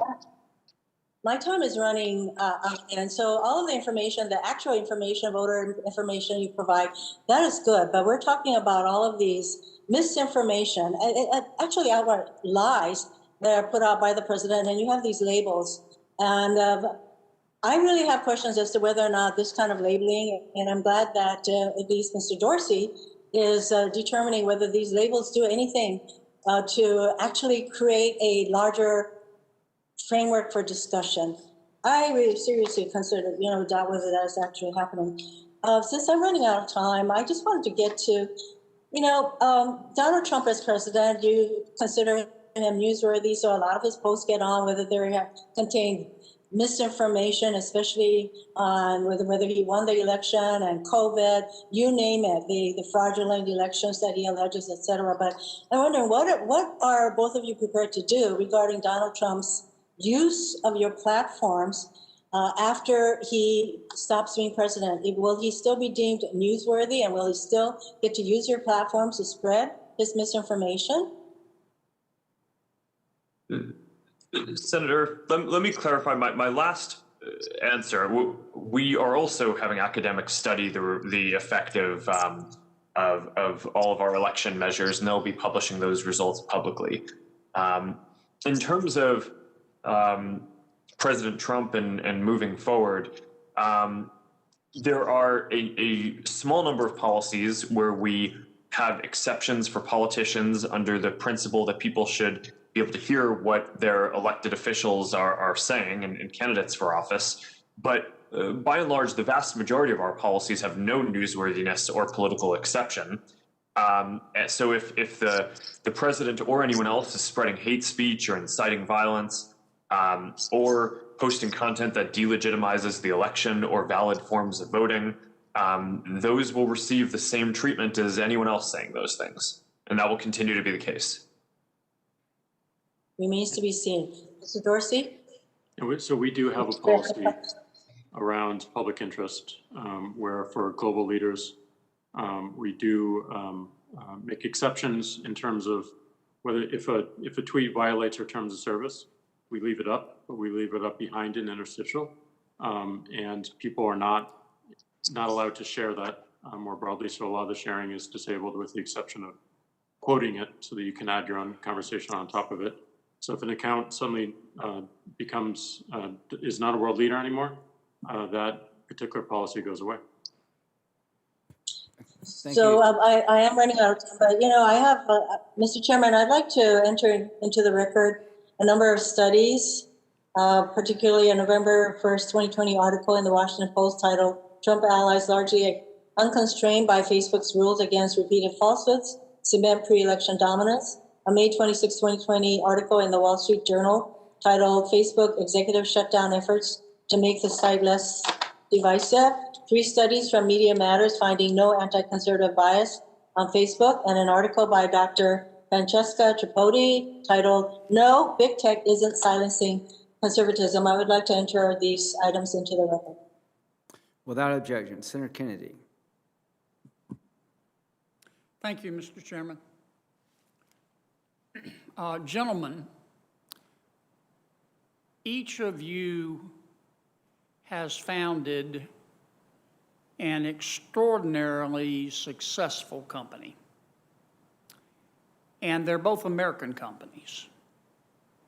And I think I would be remiss if I didn't say congratulations. I'm very proud of the fact that it was American ingenuity that did this. I think we can also both agree that both Twitter and Facebook have enormous power as a result of your success. You're not companies, you're countries, at least in terms of power.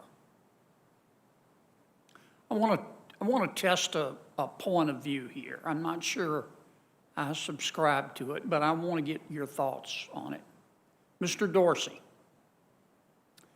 do you believe everything you read? No. Why not? I think it's healthy to have skepticism about everything and have a mindset of verifying it and using as much information as possible to do so. Do you have somebody on your staff who protects you from reading things that they think you shouldn't? No. Mr. Zuckerberg, do you believe everything you read? No, Senator. Why not? Because a lot of things are incomplete or incorrect. So you exercise your own judgment? Yes, Senator. Okay. Do you have somebody on your staff whose job is to filter things that they think you should not be reading? Senator, not externally, although I would hope that the teams that I work with internally do their best to make sure that the information that they're presenting me with are always accurate. Okay. I want to, here is a point of view. I'm not sure I subscribe to it, but it is a legitimate point of view, I think, and I'd like to know your thoughts on it. You have both, and this is directed to each of you, you have both Democrats and Republicans upset with you. The Democrats are upset with you, this point of view holds, because they want you to publish. I'm not using that word as a term of art or science here with any special meanings. The Democrats want you to publish stuff on your platforms that they agree with, but they don't want you to publish stuff that they disagree with. And this point of view also holds that the Republicans are upset with you because they want you to publish things on your platforms that they agree with, but they don't want you to publish stuff on your platforms that they disagree with. What if we had a rule? What if your companies had a rule? This is a question, not a suggestion. What if your companies had a rule that said, okay, people aren't morons. I would like to treat people as they treat me. That is that I can read what I want to read and exercise my own good judgment about whether I choose to believe it. So here's the rule we're adopting. If you go on Twitter or Facebook, you can't bully people. You can't threaten people. Maybe this is a subset of both of those, but you can't commit a crime with your words, and you can't incite violence. But other than that, you can print any damn thing you want to, and we'll let our users judge. Give me your thoughts on that. Those are generally the rules we have. I mean, our focus on these policies, Senator, No, you don't, Mr. Dorsey. Excuse me for interrupting, but you're censoring right and left, trying to make both sides happy, and you're making neither side happy. No, that's not the intention. The intention is to... I know it's not the intention, but it's the result. I can see why you might say that and why you might perceive that, and that's why we do think it's important that we add more transparency to how we moderate content, that we give more control to individuals to moderate their own content and focus on algorithms. But a lot of our policies are focused on making sure that people feel that they can express themselves in the first place and not driven away. Everything you mentioned about bullying, about harassment around illegal content or violence, incitement to violence, that is what our policies are, and that is I know, our and excuse intent. me for interrupting, but my time's limited, and I want to hear from Mr. Zuckerberg. But you're not just doing that. You started to censor content. Why not have both Mr. Biden and Mr. Trump able to say whatever they want to on your platform? Mr. Zucker, so long as they don't threaten, bully, incite violence, commit a crime. I'm not justifying the use of either Twitter or Facebook to hurt the Rohingyas. Mr. Zuckerberg, what are your thoughts on my suggestion? Get out of the censorship business, other than the exceptions I talked about. Senator, in principle, I agree with what you are saying, although I think that there are more categories of harm than just the ones that you've mentioned. So, but I think the basic principle behind what you're saying is a definition of free expression that says that people should be able to share their opinions broadly, except if it's going to cause imminent or irreparable harm to another person, which now even the most ardent First Amendment supporters, agree that you shouldn't be able to yell fire in a crowded theater if there's not actually a fire, right? Because that could put people in the risk of imminent harm. So you mentioned terrorism, you mentioned child exploitation and bullying as forms of harm. And I think a lot of the debate is around what are other forms of harm. For example, we're in the middle of a pandemic, and we've assessed that misinformation about COVID and treatments that could put people in additional risk of getting the disease or not seeking the right treatment if they have it, that those are also things that could cause imminent harm. We've taken the position that Mr. Zuckerberg, let me interrupt you, and I really do apologize. But I'm going to be cut off in a second, and appropriately so. I'm not saying you're wrong by doing what you just described, but that makes you a publisher. And that creates problems with Section 230. And I just think one point of view is that at some point, we've got to trust people to use their own good judgment, to decide what they choose to believe and not believe, and not try to assume that we're smart and they're stupid, and that we can discern believable information and information that shouldn't be believed, but everybody else is too stupid to do it. Okay.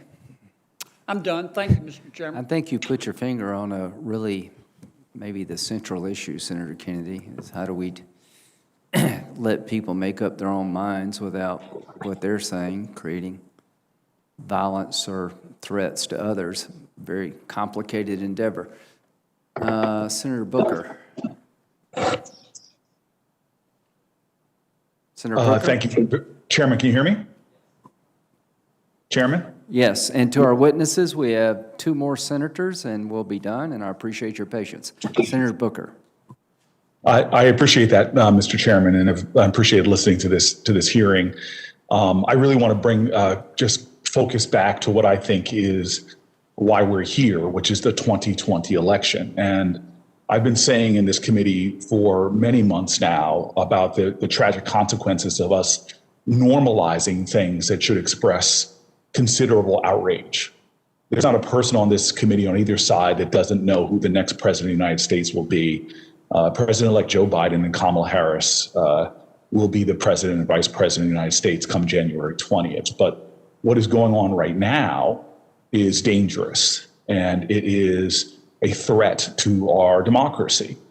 For the first time in American history, we are seeing a sitting president of the United States make wild and baseless accusations that undermine the democratic process, that don't just delegitimize it. What the president of the United States is doing is trying to thwart our democracy. As we speak, Donald Trump is waging an all-out war on the truth and our democratic systems. And one of his weapons of choice in this disinformation war is social media, and specifically the 2 gentlemen here, their platforms, Twitter and Facebook.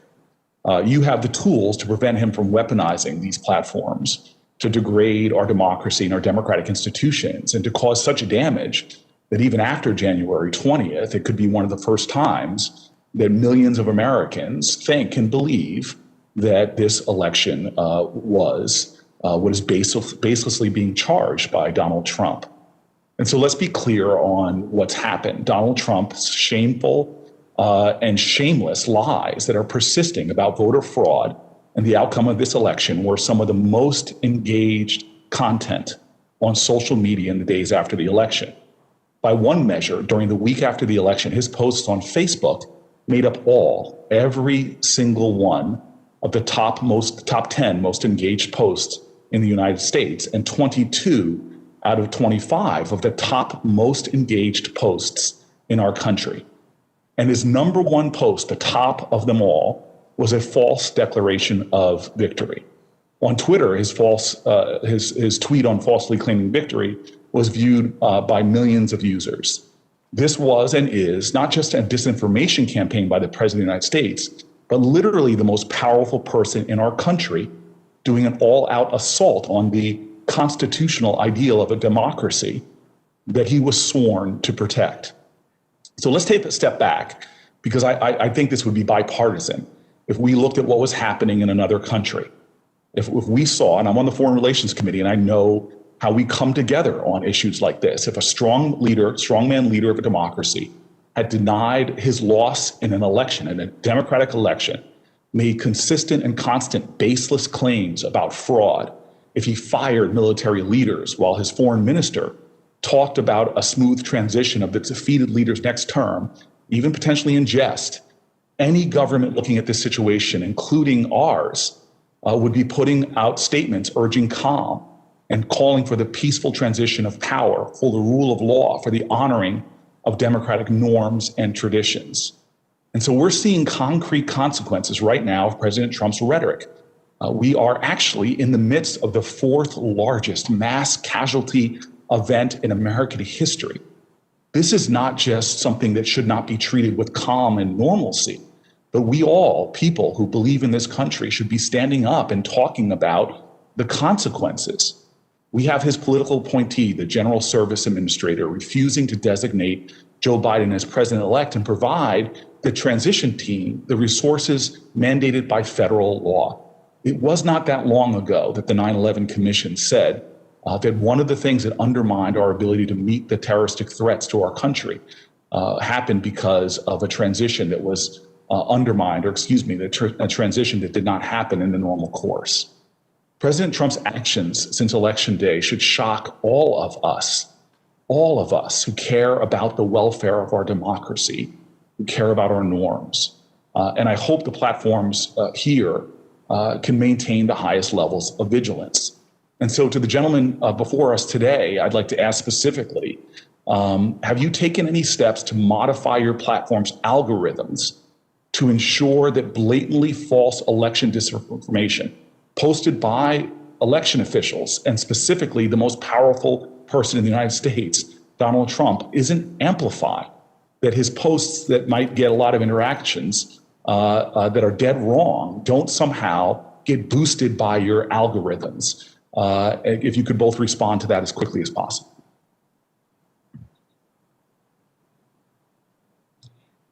Senator, I'll go first, and I share your concern on this, and I think it's unfortunate that we had to put in place a policy around premature or false declarations of victory, but we had to do that, and we anticipated this back in September when we put the policy in place. And a lot of what we're trying to do is help distribute reliable information, which we attach both to posts on the topic by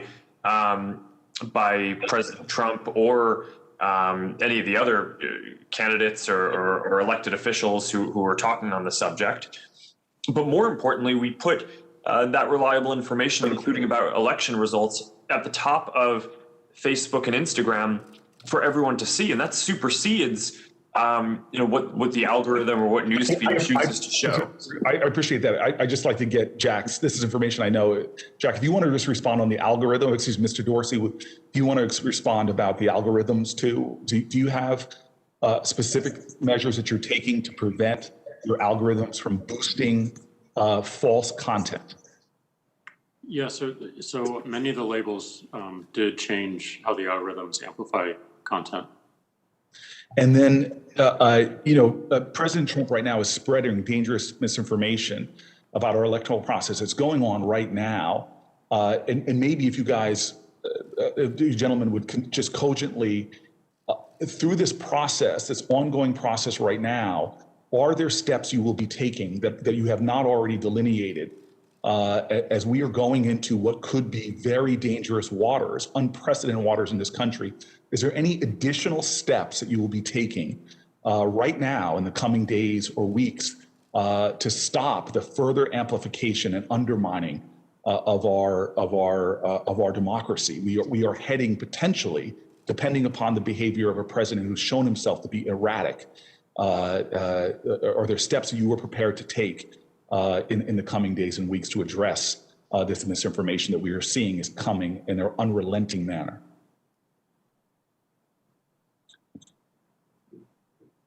Senator, yes,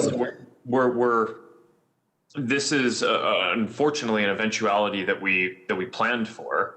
And we've taken a number of steps, not just including the fact-checking program that we've set up broadly, but we stopped recommending all civic and political groups as an example because of the risk of misinformation or harm growing there. We've temporarily paused all political ads because of a risk of potential abuse or kind of inflaming tension or potential unrest or violence. And there are a number of other steps that we've taken like this as well, that we've done in other countries when there are risks of civil unrest, and that we've shown have worked. So I'd be happy to follow up in more detail on all of the steps that we're taking there. Oh, thank you. Your team has been helpful. Mr. Dorsey, any new steps that you want to give me? And I'm now treading on the indulgence of the chairman, if you could be really cogent. Any new steps? We're going to continue to remain vigilant around our enforcement of civil integrity. I think it's really important that we stay agile and that we learn. So we need to learn about like the effectiveness of this work and how to carry it forward. Right, and if the chairman would indulge me in one more sort of question to Mr. Zuckerberg.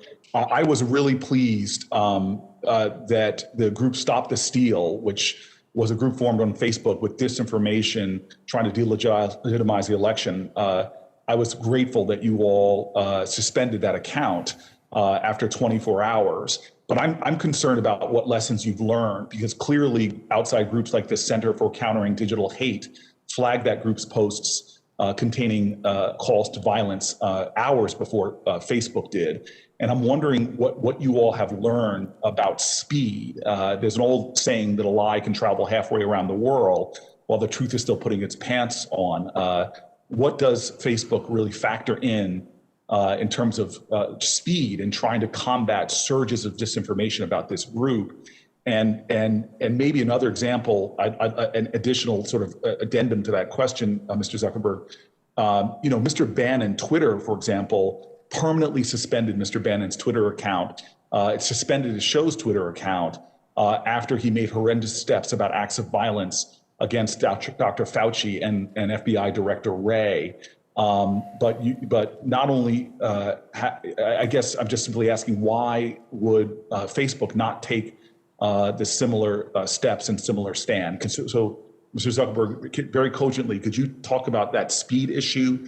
And then when your platforms diverge, I'm really wondering why one platform in Twitter saw that as a standard to remove, but you all have did not follow in that decision.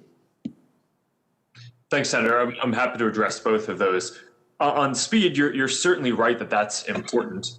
And part of what we focus on is figuring out which types of messages or things are going to go viral quickest. Because it's not just about trying to get to everything within, in 5 hours, for example. It's actually much more important to get to the harms that are going viral quickly within an hour, even if some things that are probably not going to get much distribution at all might be deprioritized for a little bit longer. So I think making sure that we stay on top of what are the hashtags, what are the groups, what are the messages, who are the bad actors who are trying to spread this content. And as we see the threat evolving, we are typically able to evolve and move faster as well. So we're very focused on that. Thank you very much. Anything else? Mr. Chairman, if I could ask you I just want to give you an amen, Chairman.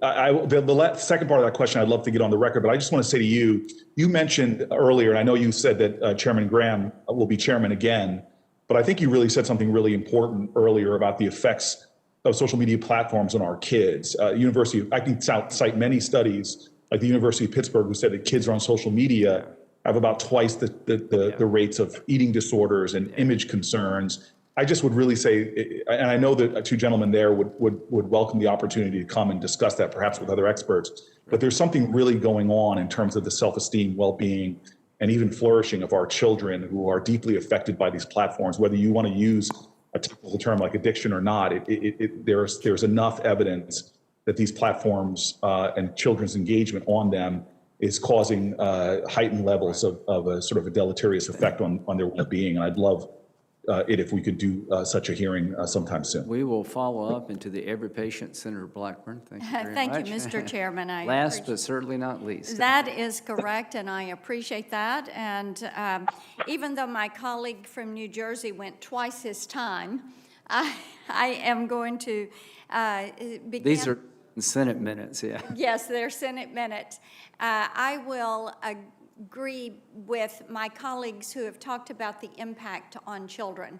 The distribution of information that damages women and children, that leads to violence against women and children, human trafficking, the utilization of these platforms by pedophiles. This is something that we are going to continue to work on. When I was in the House, we passed legislation to put more tools in the hands of local law enforcement to fight this, but You all at these social media platforms are going to have to do your part to work with us on this to protect our children. I will also say that we're keeping an eye, and with each of you yesterday, I talked about your financial components. Square, there for Mr. Dorsey, and Libra with Mr. Zuckerberg, and the application of these components to your sites. We're talking about 2020 elections, but we're also looking ahead to how we clean up some of what transpired in the before the 2022 elections. I think it's fair to say, too, that you all probably are now fully aware that there's great frustration with Americans and with this committee, with the way you act invincible, the way your employees act as if you're the invincible gods of the Silicon Valley. Facebook and Twitter don't get to be the last word in what counts as real news in this country, even though you're beginning to conduct yourself as news publishers and distributors.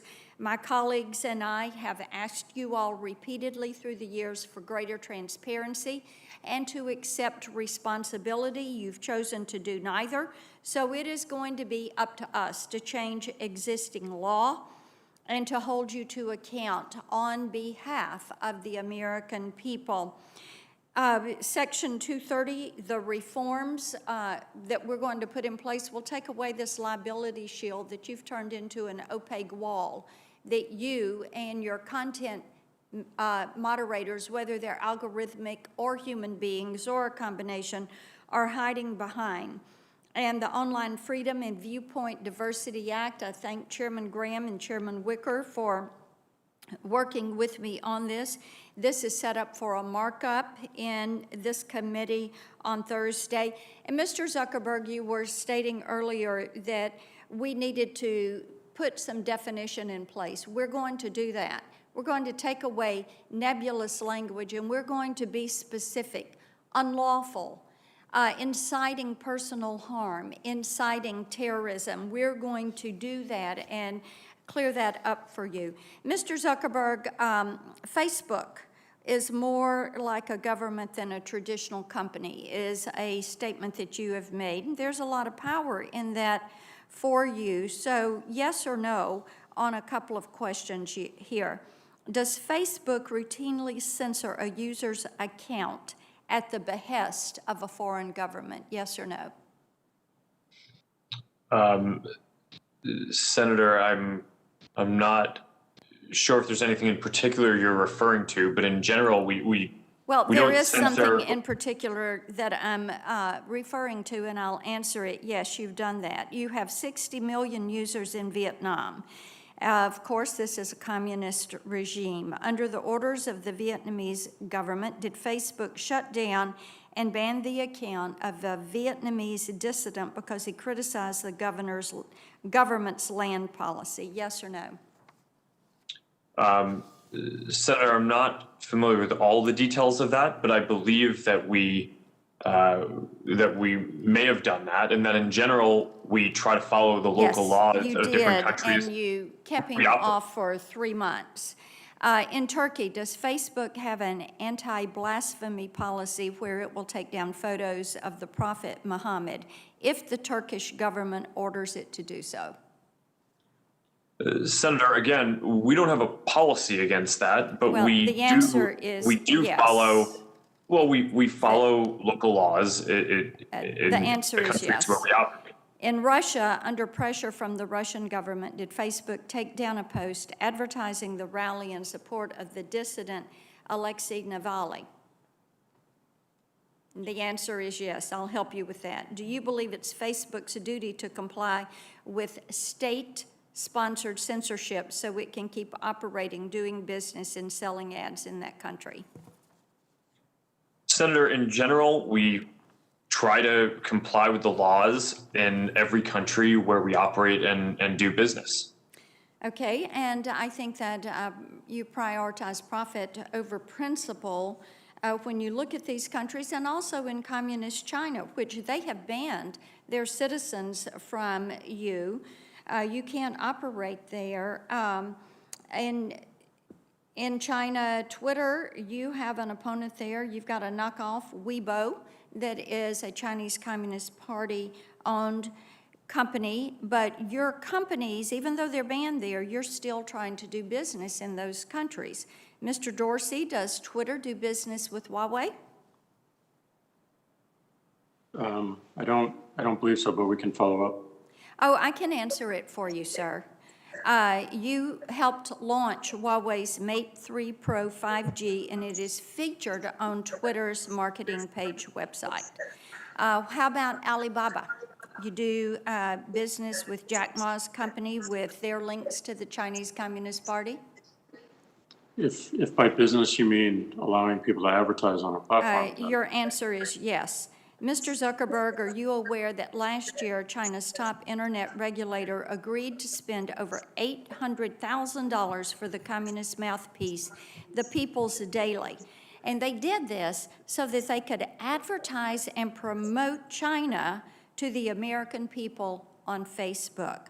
The point of all of this, and the answer to that, Mr. Zuckerberg, whether you're aware or not, is you probably are, and you know that what they're doing is gaining access to this market. This is why we're going to keep a real close watch over what you all are doing with Libra and what you are doing with Square, because we see what has happened. It's important for us to protect people and to protect human rights. And your election, let me move to election content and that monitoring, because we do have concerns about some of the things that happened there. Mr. Zuckerberg, let me ask you this. Have you heard of the Trump Accountability Project? Senator, I'm not familiar with that. Okay, that is a project that is an attempt to blacklist Americans who have served in the Trump administration and to prohibit them from gaining future employment.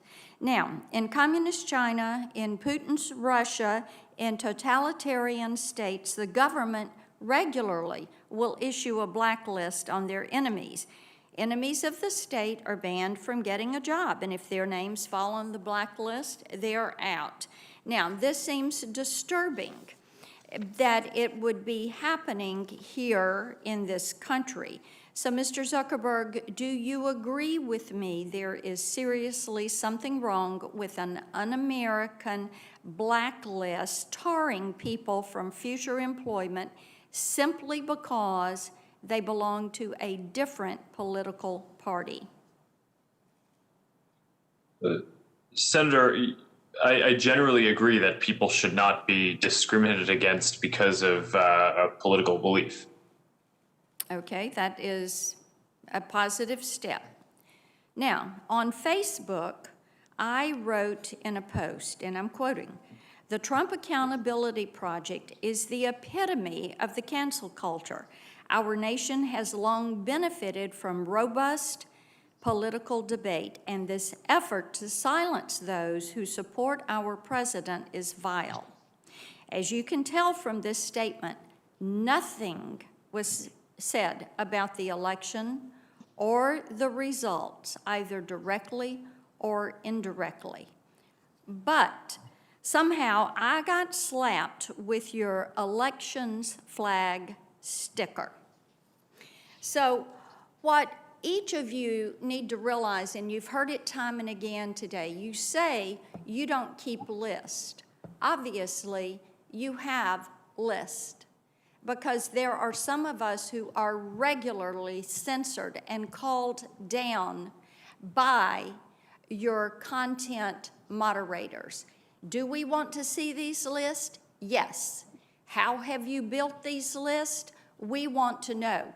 I would remind each of you, you are a Title I service. You are an information service. You are to be the new public square. But what you are doing with your power that you have derived, because federal law gave you the ability to stand up and grow without being hit by lawsuits, You have used this power to run amok. You have used it to silence conservatives. You have used it to build your list. You have used this power to act like you hold all the power, that you can make these decisions. You have driven this cancel culture because you have not called to account your moderators. You have refused to take responsibility for your employees and their actions, so thereby reining you in on the issues of privacy, data security, content moderation, liability protections, defining who is a publisher in the virtual space.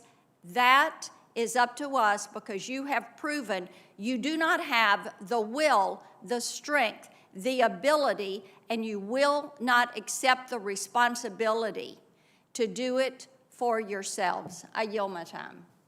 Thank you very much, Senator Blackburn. To the two witnesses, you made it through. I think you hopefully will understand a little bit better about where the committee's at and our concerns. I want to thank you for appearing. I wish we could do it in person, but I could understand why we had to do it remotely. We will have more hearings coming up in the next Congress, I'm sure, to try to find ways to modify 230 to deal with some of the issues that were brought before the committee. I just want to thank you both and just say that you have been hugely successful in ways probably beyond your own imagination. And we've got problems around your platforms that have to be dealt with, and we will do it hopefully collaboratively. The bottom line is we want to make these platforms better. We want to continue to grow this part of our society responsibly. And right now, without regulation or without lawsuit, is pretty much becoming the Wild Wild West. And I appreciate both of you for being willing to try to find ways to come up with systems that will ensure more transparency, more choice, and more confidence. And Mr. Chairman? Yes, sir. If I may just add my thanks to the witnesses and also to you for having this hearing. I think there's one certainty here, which is that Mr. Zuckerberg and Mr. Dorsey will be back. They will be back in the next session of Congress. I hope that joining them will be Google and Amazon and others who should be held similarly accountable. And to these two companies, thank you for stepping up to the plate, and the other companies, you need to be here also. And I again, thank them, and we need to have greater accountability by reducing the shield. It's now nearly complete, and I want to thank you, Senator Graham, for working with me on the Internet Act. A number of our colleagues have raised the problem of child sexual abuse material. Best way to counter it is to act. If we really are serious about all this rhetoric and the jumble of grievances that we've heard, let's begin the journey with a single step. We can do it through the Internet Act. It's on the floor of the United States Senate, having been reported unanimously out of this committee. Let's have a vote. Agree. Change is going to come. Thank you. The hearing is adjourned.